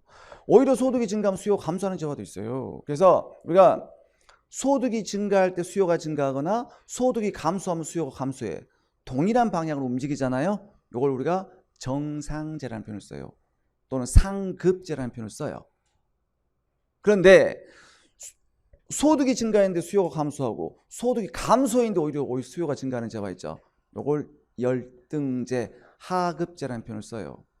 아까 여러분들 그 아일랜드에서 감자 있죠. 거기에 대표적인 열등제인 거예요. 그러니까 내가 삶이 힘들어졌어. 힘들면 소고기 못 먹고 라면 먹고 감자 더 먹는 거예요. 그런 게 열등제거든요. 그래서 이제 거기 나와 있죠. 자, 그 소득이 증가했어. 그럼 소고기는 많이 먹지만 돼지고기 안 먹겠지. 소고기 정상제, 돼지고기 열등제. 자, 소득이 증가했어요. 택시 타겠죠, 버스 안 타겠죠. 택시 정상제, 버스 열등제. 자, 소득이 증가했더니 이제 선풍기 안 들겠죠. 에어컨 들겠죠.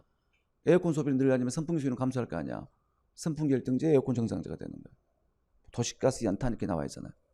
그러니까 열등제는 보통 경기가 침체에 빠졌을 때 보통 그 호황이 산업 있죠? 우리 IMF 회원이기 때 라면 불티나게 팔렸거든요. 맥주 안 먹어. 소주 엄청 팔렸거든요. 왜? 먹어도 안 취해 맥주. 빨리 가야 돼. 그런 게 열등제라고 생각하시면 돼요. 알겠죠? 그런데 주의할 점, 영원한 열등제는 존재할 수 없어요. 여러분들 수요가 생각해봐. 수요가 계속 소득이 계속 증가를 해. 증가를 하는데 수요가 막 줄는데 그게 마이너스로 갈 수는 없잖아. 수요가 일정 구간에서 열등 구간이 발생할 수 있고요. 하나는 더 그 돼지고기가 방금 열등제라고 했지만 무조건 돼지고기 열등제야? 아니에요. 어떤 사람한테는 돼지고기 정상제. 너무 가난해갖고 무슨 뭐 돼지고기도 못 먹어. 거기 닭발이나 뜯다. 소득이 증가하면 삼겹살 먹을 수 있어요. 그 사람 정상제인 거예요. 어떤 사람한테는 선풍기가 정상제예요. 너무너무 소득이 없어. 그래 붙이고 있다가 이제 소득이 증가하면 선풍기 들어. 그럼 정상제. 그러니까 처음에는 정상제이다가 나중에 열등제로 바뀌는 거예요. 그리고 수요가 마이너스가 될 수 없기 때문에 열등 구간이 일정 구간에서만 발생하는 거예요. 그건 우리가 나중에 소비자 이론을 다룰 거예요. 그래서 그런 얘기도 한번 중간에 나와 있을 거예요. 소득 수준이 어느 수준 이상으로 증가하면 수요 감소하기 때문에 영원한 열등제는 존재할 수가 없다는 얘기예요. 자, 그 다음에 또 두 번째 중요한 거. 제일 중요한 게 이거야. 두 개. PY. 볼게요. 그러니까 PY가 있고요. XJY 수요가 있어요. 그럼 이제 직관적인 이해를 하고 우리 이제 그림으로 설명드릴 거예요. 이제 그 전에 맞아. 중립제. 중립제는 소득이 변동해도 수요가 변동이 없는 재화를 중립제라고 하거든요. 여러분들이 주의할 점은 중립하고 독립을 혼동하시면 안 돼요. 중립이라는 얘기는 어떤 얘기예요? 중간이라는 뜻이야, 중간. 그러니까 소득이 증가를 했을 때 수요가 증가하면 정상제, 감소하면 열등제. 가만히 있어, 이게 중립인 거예요. 독립은 뭐야? 서로 관련이 없다는 얘기예요. 중립하고 독립 혼동하시면 안 돼요. 자, 소득이 증가하더라도 수요가 변함이 없는 게 중립제. 자, 관련제. 자, 대체제가 있어요. 그 재화 대신에 다른 재화로 대체하여 소비하여도 만족에 큰 차이가 없는 거. 알겠죠? 콜라 대신에 사이다, 버터 대신에 마가린, 돼지고기 대신에 소고기 이런 거 있잖아. 대체제고. 자, 보완제는 뭐야? 보완제는 따로따로 소비할 때보다도 한꺼번에 소비하면 만족이 더 커지는 거 있잖아요. 우리 치킨에는 맥주잖아. 삼겹살에는 소주 먹어야 되고 그런 거. 맥주에 땅콩 이런 거. 그다음에 책상과 의자, 샤프만 있으면 안 돼. 샤프심도 있어야 되겠죠? 컴퓨터와 컴퓨터 소프트웨어, 낚싯대 낚싯바늘 이런 것들, 안경대 안경알 이런 것들이 이 보완제라고 하거든요. 자, 그런데 또 많이 나오는 게 또 요거 휘발유와 자동차, 알겠죠? 이런 거 보완제잖아, 보완제. 오케이. 그러면 이제 대체제를 먼저 볼 거예요. 콜라 가격이 올라갔어요. 콜라 가격 올라가면 사이다 수요가 증가하겠죠. 콜라 대신 사이다 먹을 거 아니야. 자, 콜라 가격이 하락했어요. 사이다 수요 감소하겠죠. 자, 그러면 서로 동일한 방향으로 움직이잖아요. 동일한 방향으로 움직이는 걸 우리 뭐라고 그래? 플러스 관계에 있다 그러죠. 그러니까 이게 우상향을 플러스라고 하고 우하향을 마이너스라고 하잖아요. 그래서 대체 관계 있죠. 대체 관계는 플러스 관계 있어요. 동일한 방향으로 움직이잖아. 동일한 방향으로 움직일 때 우리는 뭐라고 그래? 양의 상관관계가 있다. 그런 표현을 쓰잖아. 양의 상관관계. 에? 그러면 다시 자, 휘발유 가격이 올라갔어요. 자동차 수요. 휘발유 자동차 수요.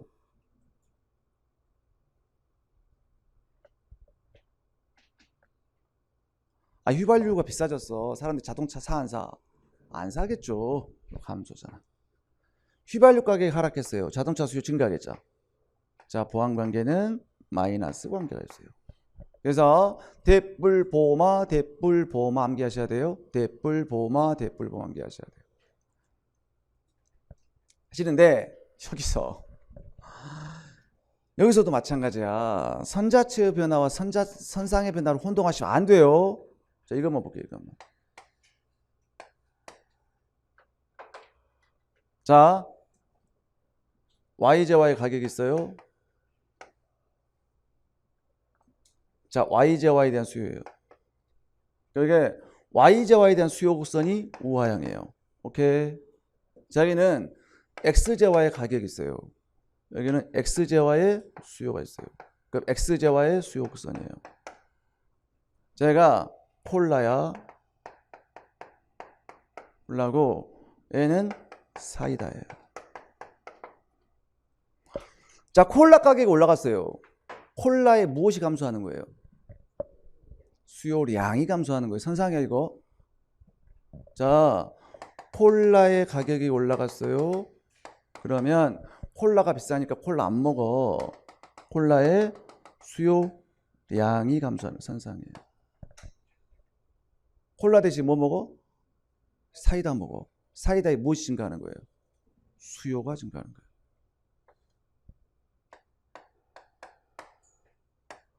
지금 사이다 가격이 변한 게 아니잖아. 그러니까 얘는 선 자체의 변화예요.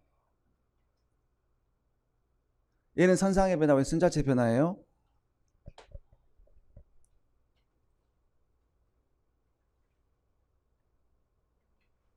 이제 더 복잡한 얘기도 할 수 있지만 뭐 지금 기본 강의니까 이 정도만 알겠죠? 선상의 변화, 선 자체의 변화. 혼동하시면 안 되고요. 자, 그 다음에 이제 아무런 관련이 없어. 그럼 독립관계라고 하는 거예요. 자, 우리 중립하고 독립 혼동하시면 안 돼요. 아무 관련이 없어. 독립관계라고 하는 거고. 넘겨보세요. 자, 소비자의 기호가 나와 있죠. 소비자의 기호, 선호 이런 거예요. 이런 거고. 이런 게 선호가 증가하면 뭐 수요가 증가할 수 있겠죠. 뭐 그런 거고. 그 다음에 소비자의 미래에 대한 예상, expectation. 자, 미래의 가격이 올라갈 것이라고 예상을 해요. 현재의 가격은 변함이 없어. 미래 가격이 뛸 것 같아. 수요가 증가하겠죠. 미리 사재기 할 거 아니야.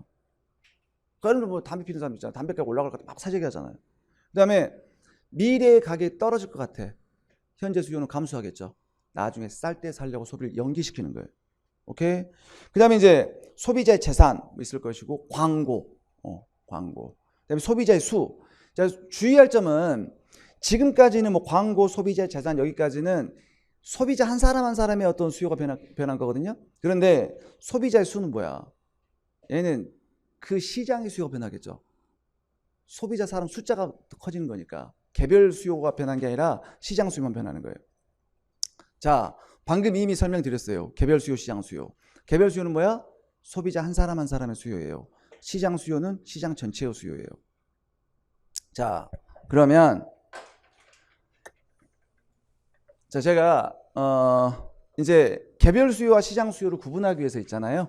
내가 그 개별 수요는 스몰 d라고 표현을 쓰고요. 시장 수요는 라지 d라고 표현을 쓸 거예요. 그리고 시장엔 딱 두 사람밖에 없어. A란 사람과 B란 사람 두 사람이 있다고 가정해 볼 거예요.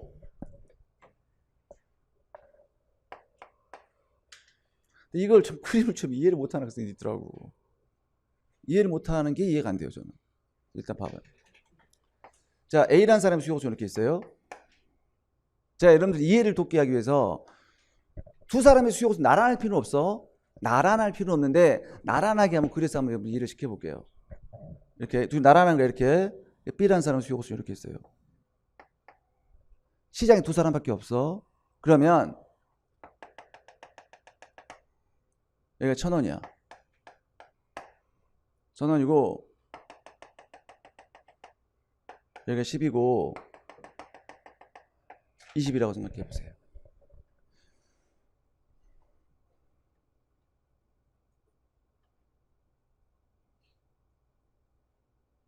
그러면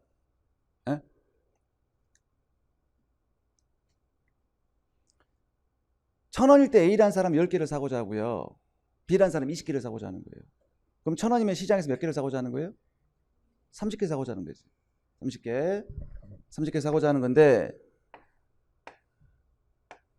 두 개를 더한 거 아니에요? 더했잖아. 그래서 이렇게 더한 거 아니야. 뭘 이렇게 더한 거야? 이렇게.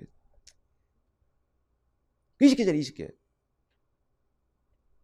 이것 이걸 20개 아니야? 아직도 이해를 못하고 있어. 이 길이가 20개야. 이해됐어요? 무슨 말인지? 요게 10개고 요 10개야.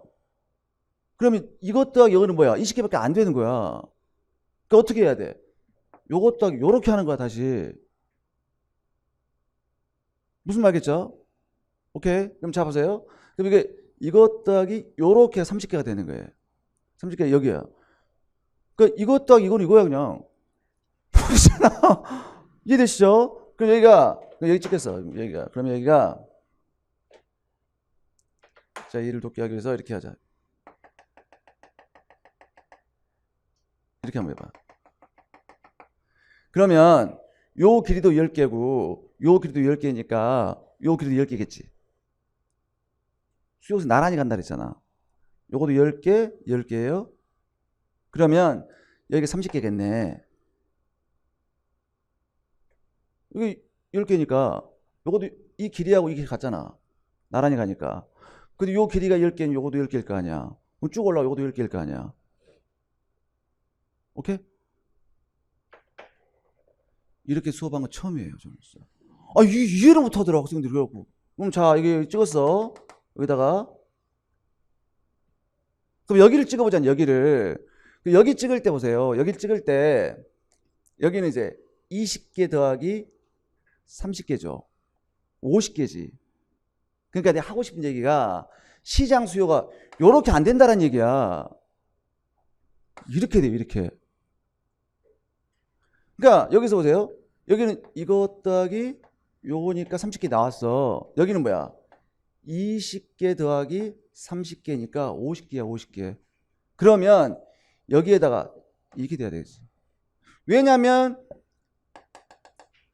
이게 40개 아니야. 이게 나란히 가면 돼, 안 돼? 안 된다는 얘기야. 50개 이쪽으로 가야 돼. 이렇게. 그러니까 요렇게 되는 거예요. 그러니까 기하학적으로 보더라도 여러분들 뭐냐면 자, 모든 사람들은 동일한 무엇에 직면해 있어? 가격에 직면해 있고 사고자 하는 양이 다르죠. 그러니까 시장 수요를 구할 때는 개별 수요선을 어떻게 돼야 돼? 수평으로 더하는 거예요. 그리고 시장 수요 곡선은 개별 수요 곡선보다 더 완만하게 그려주는 거예요.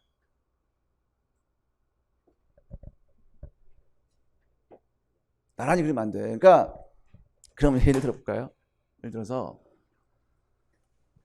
이제 이걸 예를 들면 여러분들 좀 이해가 좀 빠를 거예요. 보세요. 이렇게 해갖고 여기가 100, 100이라고 생각해 보세요.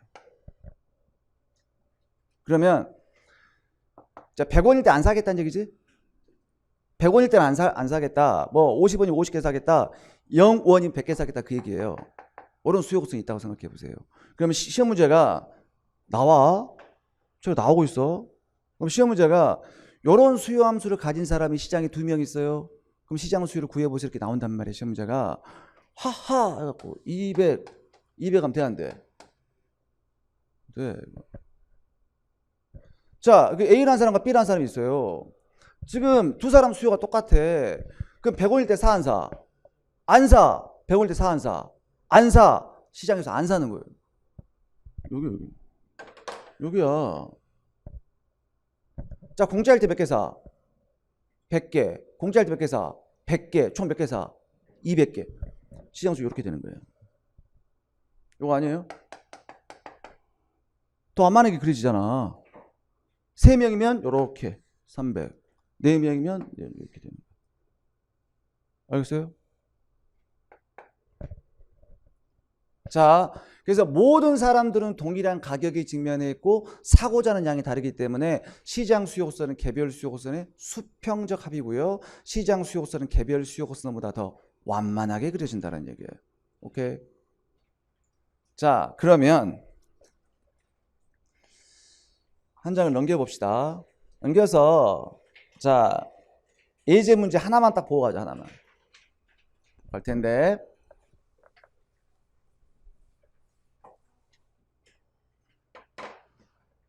자, 이게. 자, 지금 이제 수요 함수를 제가 썼어요. 제가 요걸 우리가 수요 함수라고 해요. 수요 함수. 그러니까 100원이면 안 사고, 90원이면 10개 사고, 80원 20개 사고, 70원 30개 사고, 그 얘기예요. 공짜면 100개 사고, 그 얘기예요. 자, 그런데 이게 수요 함수로 맞아요. 맞는데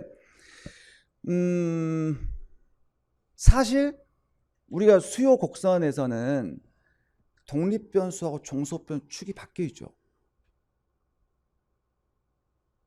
이게 수요 함수는 맞아. 맞는데 이게 우리는 익숙한 게 이게 P가 독립변수, 이게 쓰는 게 익숙하잖아.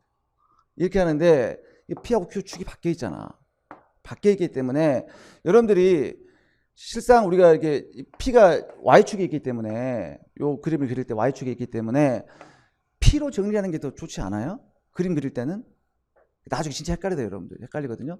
P로 정리하는 게 좋아. 그래서 우리가 Y축 변수로 정리를 해야 얘가 기울기 Y의 절편해가 그림 그리기 편하잖아.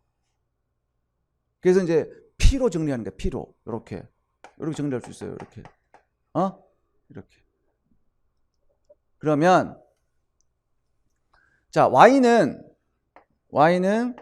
X라는 독립변수로 이루어진 함수예요. 그런데 얘가 독립변수와 종속변수를 바꿔갖고요. X는 Y 함수다. 바꾸죠, 이렇게. 이렇게 종속변수하고 독립변수를 이렇게 바꿔갖고 표현하는 함수를 무슨 함수를 구했다고 그래? 역함수를 구했다고 그러죠, 역함수.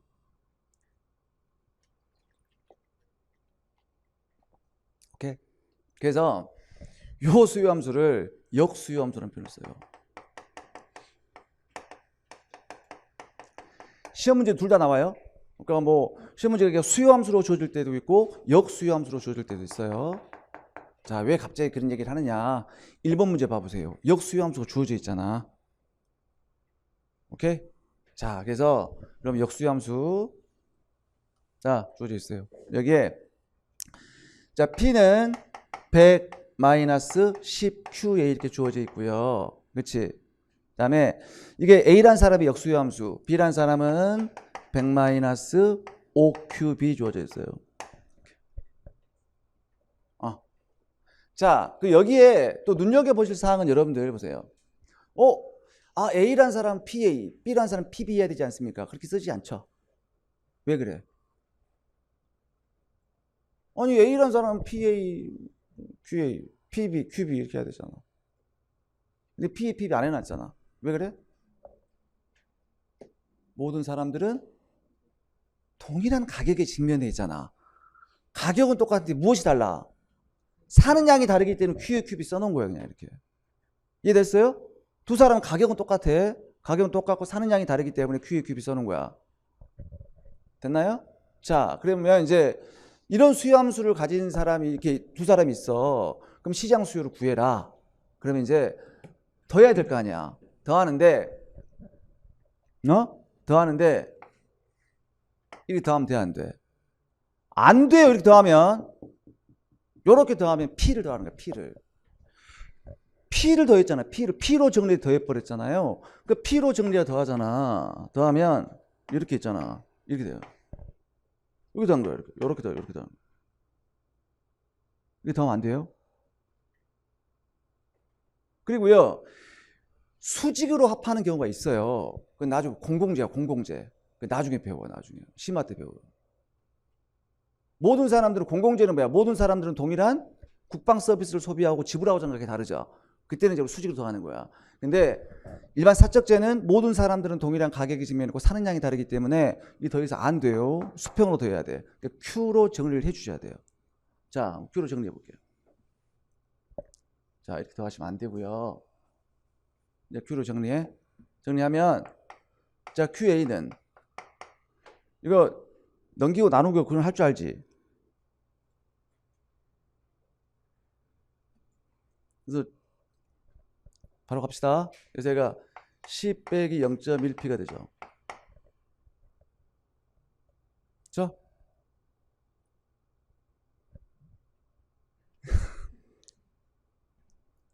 알겠죠? 왜 이렇게 되는지 막 물어보는 학생이 있더라고요. 자, 그래서 자, 그다음에 QB는 어떻게 돼? 20 빼기 0.2P가 돼요. 이렇게. 오케이. 자, 더해야 돼, 이제. 더하는데 QA 더하기 QB, EQ 하면 돼, 안 돼? 안 돼요. EQ 하면 안 돼. 그러니까 A라는 사람의 수요량과 B라는 사람의 수요량을 더한 게 새로운 시장 수요가 되는 거잖아요. 그러니까 EQ에서는 큰일 나. 하고 더하는 거야, 이제. 30 빼기 0.3P가 되는 거야.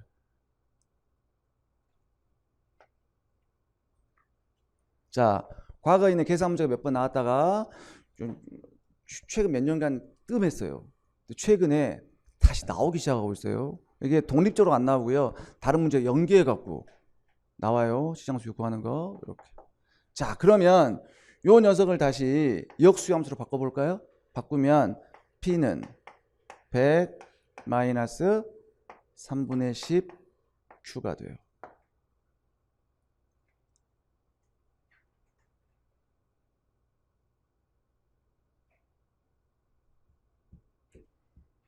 이거 할 수 있죠? 0.3P는 넘기고 또 곱하고. 여러분들이 이제 이걸 그림으로 확인하시면 또 딱 자명해요. Q에 이렇게 있고.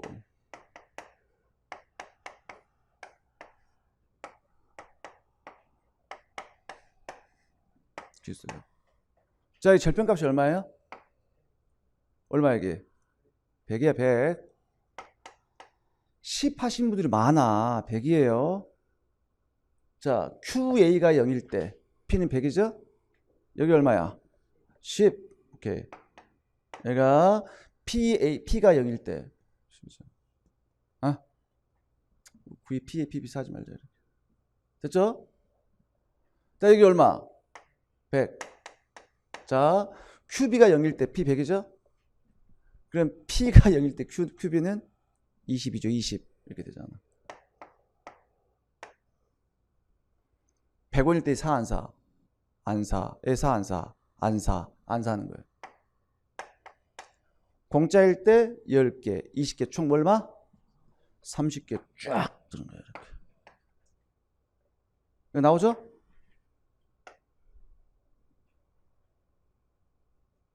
이렇게. 어떻게 뭔지 알겠죠?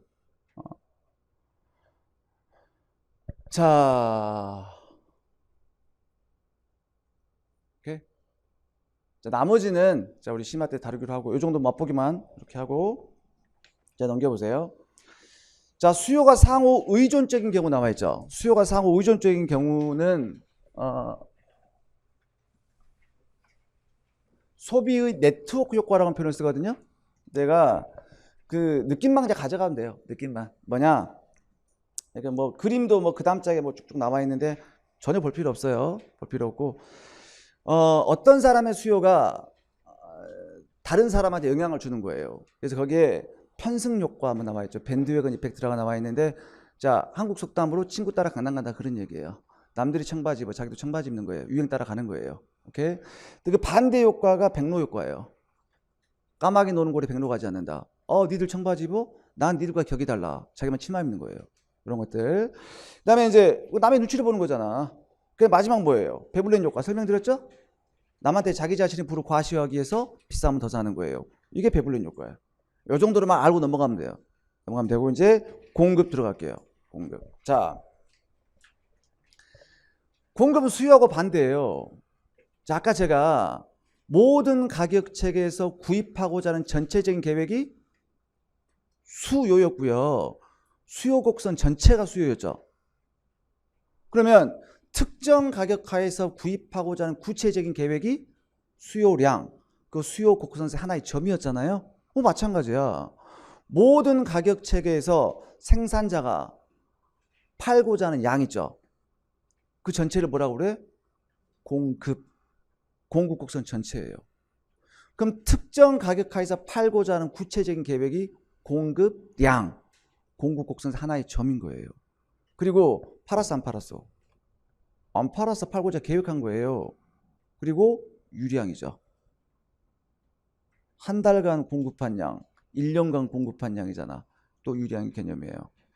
개념이고, 그 공급함수가 나와 있어요. 공급함수 나와 있고, 그럼 뭐 그냥 보시고요. 공급함수 그렇게 중요한 게 아니고 보시고 넘겨보세요. 넘겨서 일단 공급의 법칙.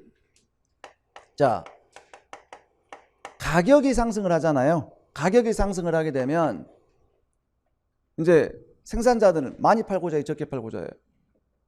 많이 팔고자 할 거 아니, 비싸니까 더 많이 팔고자 할 거라고요. 공급이 증가하겠죠. 가격이 올라가면 공급이 증가할 거 아니야. 그러면 안 된다고. 뭐라고? 양이라고, 양. 구분 좀 하자고 우리는. 공급량이 증가하는, 공급이 증가하는 게 아니에요. 공급량이 증가하는 거예요. 그리고 가격이 하락하면, 자, 공급량이 감소하는 거. 이걸 공급의 법칙이에요. 법칙인데, 또 예외적인 현상이 있어요. 자, 경제 주체는 가계, 기업, 정부라고 하거든요. 그럼 여러분들이 가계는 생산물 시장에서 소비자 역할을 담당하죠. 기업이 공급자 역할을 담당하잖아요.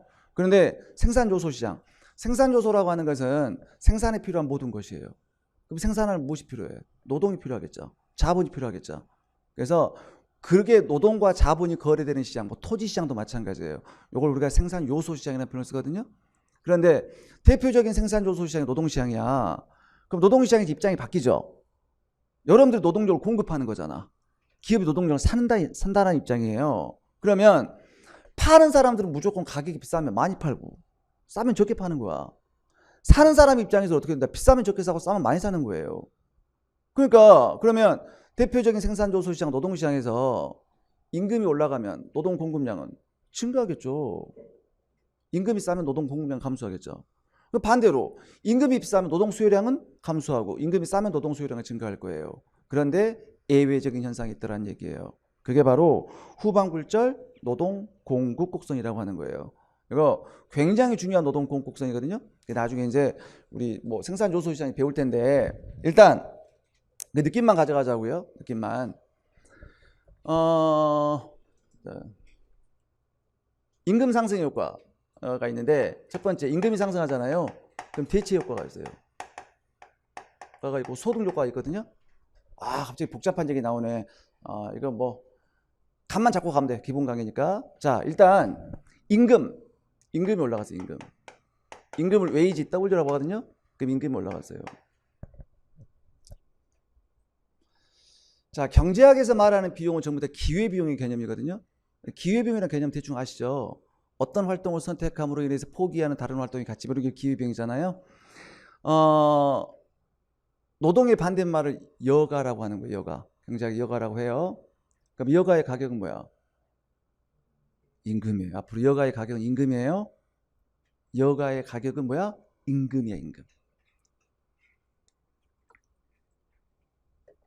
자, 시간당 임금이 10,000원입니다. 시간당 임금이 내가 1시간 놀면 얼마 포기해? 10,000원 포기하죠.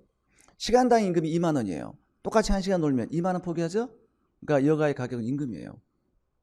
여가의 기회비용 임금이에요. 그러면 임금이 올라갔어. 임금이 올라가면 우리는 여가의 기회비용이 증가한다. 뭐 여가의 상대 가격이 올라간다 그런 표현을 써요. 그럼 여가가 비싸졌어요. 그럼 여가 하고 싶어 안 하고 싶어?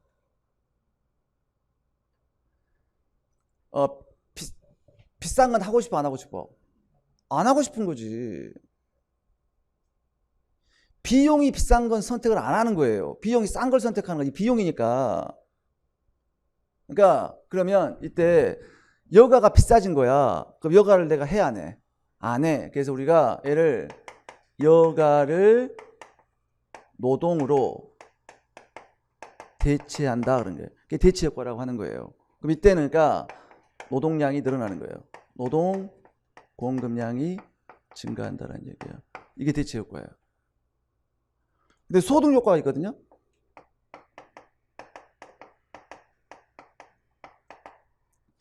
소득 효과는 자, 임금이 올라갔어요. 임금이 상승을 했어요.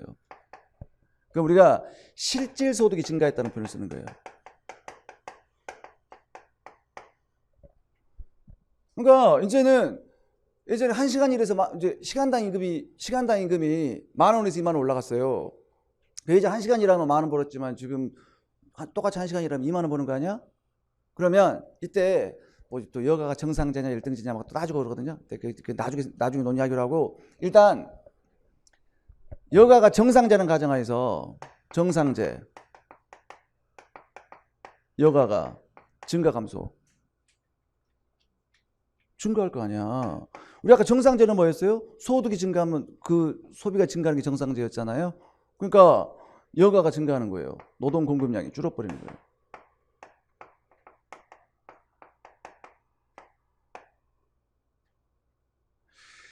이걸 어떻게 감을 잡냐면요. 이렇게 감을 잡아보세요. 임금이 올라가는데 오히려 일을 덜 하는 거예요. 이건 어떤 개념이 의미냐면요. 자, 시간당 임금이 10,000원에서 20,000원 올라갔어요. 그럼 예전에는 내가 1시간 일해서 10,000원 벌었잖아.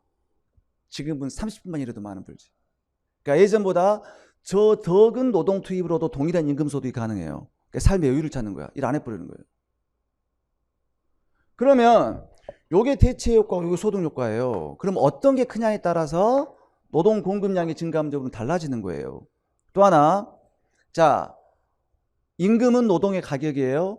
가격 변수가 독립 변수일 때는 Y축에다 쓴다 그래서 Y축에다가 그래서 W 웨이지 써요. 이렇게 쓰고 이것도 임금 부채 읽어야 돼. 임금 먼저 읽어야 되고 그다음에 노동은 L이라고 써요. L 레이버 노동.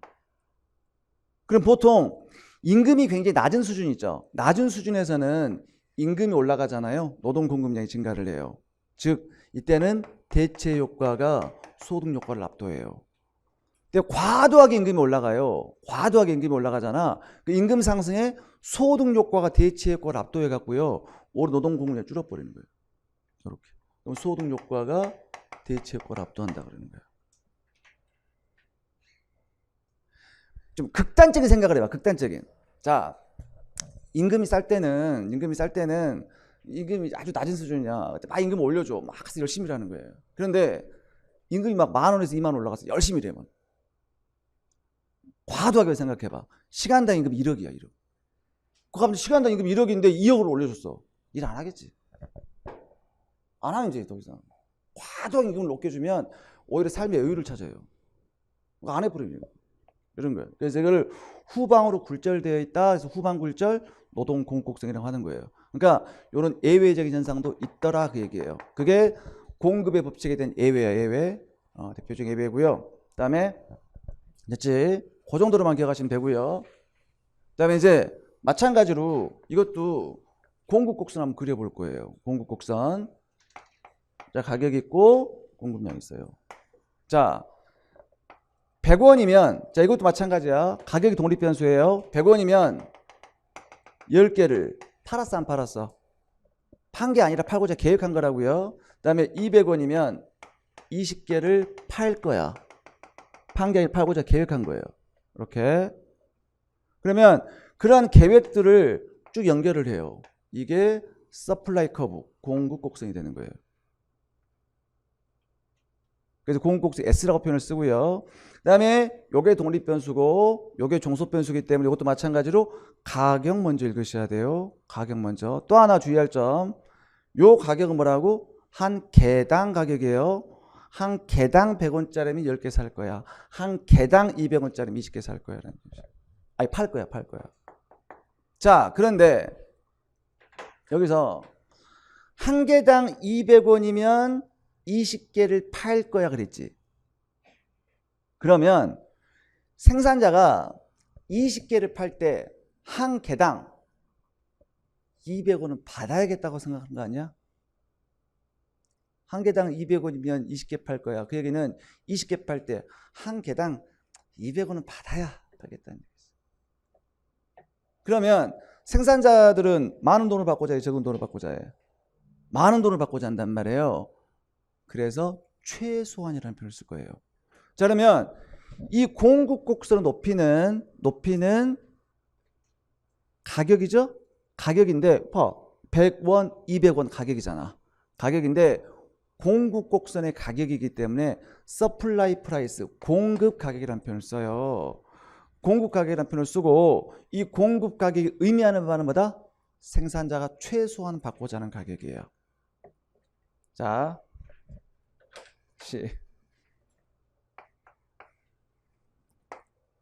자, 수요곡선 같이 볼까요? 수요곡선 아까는 보였어요. 한 개당 200원이면 10개를 살 거야. 한 개당 100원이면 20개를 살까 그랬죠. 그러면 이 디맨드 프라이스는 아까 뭐였어요? 소비자가 최대한 지불하고자 하는 가격이었고, 여기는 뭐라고? 생산자가 최소한 받고자 하는 가격이에요. 오케이. 자, 수요곡선 높이는 뭐라고? 소비자가 최대한 지불하고자 하는 가격. 얘는 생산자가 최소한 받고자 하는 가격이에요. 가격이고,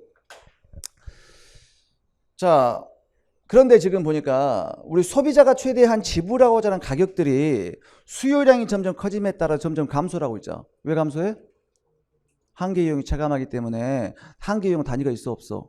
없어. 걔를 원으로 환산했어. 뭐라고요? 한계 편익 그랬죠. 마지널 베너핏, 한계 편익이야. 자, 여기 보세요. 여기는 그런데 공급량이 점점 커짐에 따라서 생산자가 최소한 받고자 하는 금액이 올라가고 있죠. 다시, 수요량이 커짐에 따라서 소비자가 최대한 지불하고자 하는 가격이 떨어지고 있어요. 한계 이용이 체감하기 때문이야. 근데 여기는 생산량이 점점 커짐에 따라서 생산자가 최소한 받고자 하는 금액이 점점 올라가고 있어요. 왜 올라가느냐? 한계 비용이 체증하기 때문에 그래요. 체증이라고 하는 것은 점점 증가한다는 얘기고 체감은 점점 감소한다는 얘기거든요. 그러면 한계 비용, 또 한계 나왔네. 뭐야? 물건 한 개를 추가로 생산했을 때 한계예요. 비용이 증가하면 한계 비용이에요. 자, 그래서 이거예요. 자, Q 생산량이 있어요. Q를 생산량이라고 하거든요. 량이라고 하고 TC가 있어요. 토탈 코스트야. 총비용. 한 개 나오면 뭐가 나온다 했어 아까? M 나온다 그랬지? M. 마지널 코스트야. 한계 비용. 한계 비용 어렵지 않아요. 한계 비용. 그러면 0이라고 합시다. 1, 100, 2, 300, 3, 600 이런 거죠. 그러면 생산자가 재화 한 단위를 추가로 생산했을 때 비용이 증가하면 얼마예요? 100 얼마? 200 얼마? 300. 여기 한계 비용이에요. 근데 한계 비용이 어떻게 되고 점점 증가하고 있죠? 이걸 한계 비용 체증의 법칙이라고 해요. 자, 경제학에서 체감 체증이란 말이 자주 나오거든요. 근데 일단 어떤 느낌을 일단 갖고 가셔야 되냐면요. 뭔가 인간한테 이로운 것들 있잖아. 이로운 것들. 효용은 이로운 거 아니에요? 만족감이니까. 이런 것들을 체감해요. 해로운 것들은 체증하거든요. 물론 한계가. 비용은 안 좋은 거잖아. 비용은 안 좋은 거니까 체증하는 거예요. 그리고요, 실제로 그래요. 그리고 그래야 해요. 그러니까 여러분들 한계 이용이 체증한다? 있을 수 없어요. 그러지도 않고 그래서도 안 돼요. 한계 비용 같은 이런 거 좀 체감하는 게 좋지 않습니까? 안 그래요. 나중에 아시게 되겠지만 한계 비용이 체감하는 구간에서는 이윤이 극소화되고 막 그러거든요. 안 돼요. 또 자연 독점 발생하고 이러거든요. 그러니까 일단 인간한테 이로운 것들은 체감하고요. 한계가 해로운 것들은 체증해요. 그러면 생산자 입장에서 첫 번째 물건을 생산했을 때 비용이 100원 더 들어갔어. 그러면 그 첫 번째 물건에 대해서는 최소한 100원은 받아야 팔겠지. 그럴 거 아니야. 그 두 번째 물건에 대해서는 200원이 더 들어간 거야. 그 두 번째 물건에 대해서 최소한 200원은 받아야 팔 거라고. 그러니까 점점 한계 비용이 체증하기 때문에 생산자가 바꿔주는 금액도 점점 올라가는 거예요. 올라가는데 얘는 단위가 있어 없어? 있죠. 원. 그래서 얘는 그냥 한계 비용 곡선과 일치하는 거예요.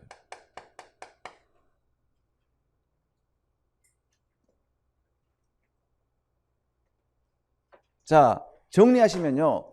소비자가 최대한 지불하고자 하는 금액이 떨어지는 이유는 한계 편익이 체감하기 때문. 한계 편익 곡선과 일치하고요. 생산자가 최소한 바꿔야 하는 금액이 올라가고 있어요. 왜다? 한계 비용이 체증하기 때문이에요. 그래서 공급 곡선은 앞으로 한계 비용 곡선과 일치하는 거예요. 그런데 왜 한계 비용이 체증할까? 사실 한계 생산성이 체감하기 때문이에요. 그것도 무슨 말인지 모르겠지. 그러니까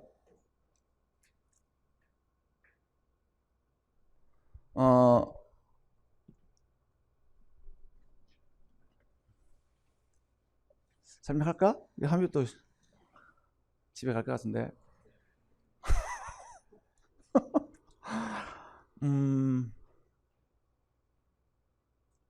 하지 말자. 또 하면 여러분들 또 힘들어한다. 그래서 일단 그게 한계 비용이 체증하기 때문에 그 정도만 알아.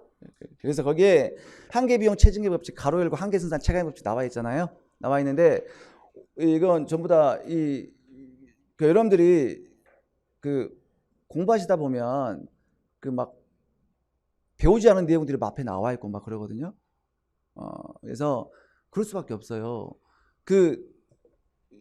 이 교수가 책을 집필할 때 어떻게 집필할까? 전체적인 내용을 알고 집필할 거 아니에요? 그러니까 뒤에 있는 내용이 앞에 나와요, 막. 그럼 여러분들 그걸 보고 어떡하지? 넘어가시면 되는 거예요. 넘어가면. 그래서 제가 꼼꼼하게 했잖아요. 꼼꼼하게 다 팁에다 적어놨어. 요건 나중에 나온다. 니들 걱정하지 말라 써놨잖아. 제3장 비용함수 이론이 자세히 논의된다. 오케이? 대충 이렇게 넘어가시면 되는 거예요. 오케이? 자, 그래서 됐고, 그 다음에 마찬가지로요. 가격이 상승을 하게 되면 공급량이 증가를 해. 누구야? 왈라스야. 공급량이 점점 증가함에 따라서 생산자가 최소한 받고자 하는 금액이 올라가고 있어요. 그게 마샬이라고요. 하지만 우리는 현대경제학, 왈라스 경제학을 추종하기 때문에 가격 먼저 읽으셔라 라는 얘기고, 하지만 사실 이것도 알아야 된다는 얘기예요. 생산량이 점점 커짐에 따라서 생산자가 받고자 하는 금액이 올라가고 있어요. 한계 비용이 체증하고 있다. 또 하셔야 되고요. 자, 넘겨볼게요.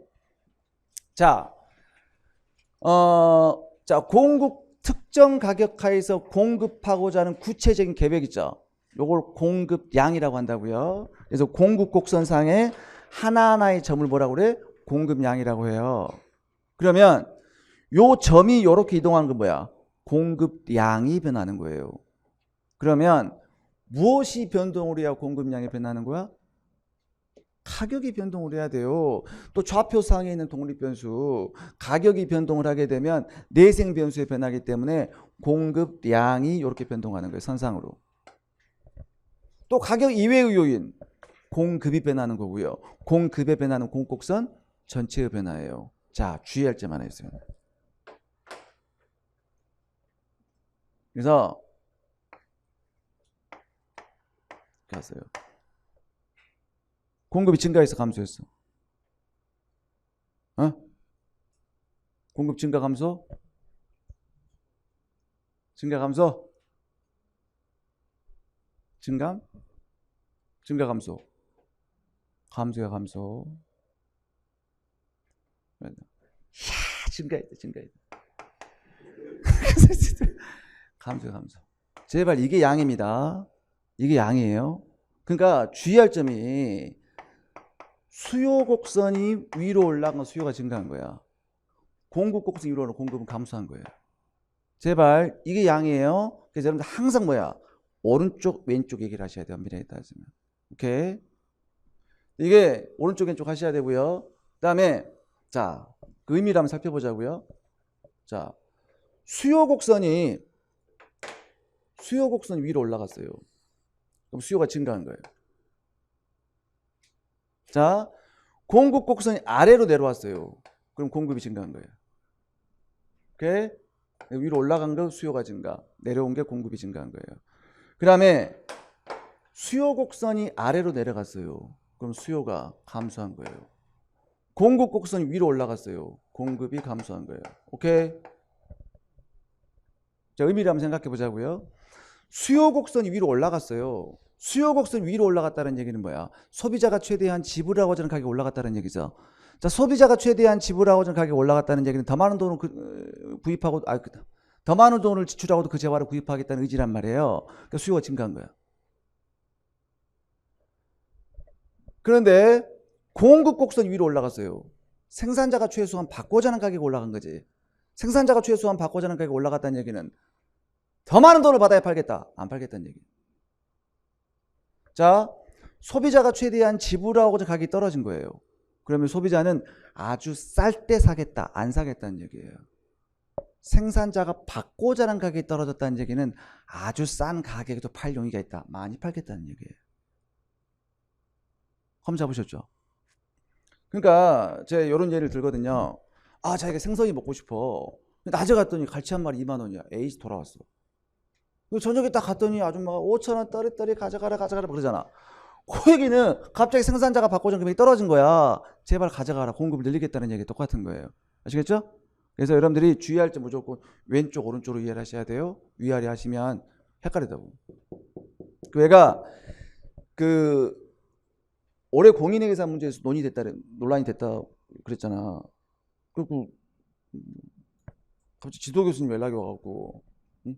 신박사 어떻게 생각해? 자기가 왔다는 거야. 이거 문제 제기가 왔을 거 아니야. 이 제기가 답변을 해줘야 되는데 이게 어떻게 맞아? 그래서 그 문제 틀린 거다. 그래서 그럼 자네는 어떻게 그 근거를 찾았냐? 그럼 내 논리다. 그래서 근거를 찾아가지고 그걸 통해 갖고 반박을 해야 되는 거야. 그러면 제가 그랬다 하세요. 그랬죠. 여러분들 이게 논란이 됐거든. 그 양반이 출제를 했는데 수요가 증가한 거야. 수요가 증가했어. 그럼 수요 곡선 어떻게 돼? 그대로 있는 거야. 근데 얘는 위로 올라갔다 한 거야. 틀렸어 이거. 근데 얘가 만약에 보조금을 줬다. 이게 맞거든? 근데 봐라. 수요 곡선 이렇게 있어요. 보조금 줬어. 똑같아. 근데 수요가 수평이야. 근데 보조금 줬어. 올라가. 수요가 증가했다. 그냥 있는 거야. 둘 다르거든요? 그래서 제가 오른쪽 왼쪽 하라는 얘기야. 수요가 증가했다. 감소했다. 그러니까 우하향할 때는 그게 똑같은 방향으로 움직여. 위가 오른쪽과 똑같아지지만 수평일 땐 달라지는 거거든요. 그 수요가 증가한 걸 위로 올라갔다 빼면서 틀려 그거. 100% 틀려. 양 이건데? 수평인데? 오른쪽 간 거야. 그럼 그대로 있는 거야 이거는. 근데 나중에 이제 조세 보조금 하면 틀려져요. 이제 그때는. 오케이? 그래서 오른쪽 왼쪽 하셔라. 그래서 우리 교재에도 어떻게 된다? 오른쪽 왼쪽 표시가 되어 있다는 얘기야. 알겠죠? 되어 있고 그 다음에 51페이지에 자, 그래서 해당 상품의 가격 변화 얘는 뭐야? 공급량이 변하는 거고 공급량에 변하는 공곡선 상해 이동. 오케이? 이 가격이 올라가면 공급량이 증가, 가격이 하면 공급량 감소. 그 다음에 가격 이외의 요인 변화, 공급이 변하는 거고 얘는 공곡선 자체의 변화다. 그 다음에 참고에 뭐가 나와 있어요? 참고에 이 내용 나와 있잖아. 공급 곡선이 상방 이동했다. 생산자가 받고자 하는 금액이 올라갔다. 더 많은 돈을 받아야 팔겠다. 안 팔겠다. 생산자가 받고자 하는 금액이 떨어졌다. 뭐야? 더 싼 가격에도 팔 용의가 있다. 많이 팔겠다. 알겠죠? 자, 이렇게 하시고 잠깐 쉬었다가 이제 공급여 변화부터 들어갈 거예요.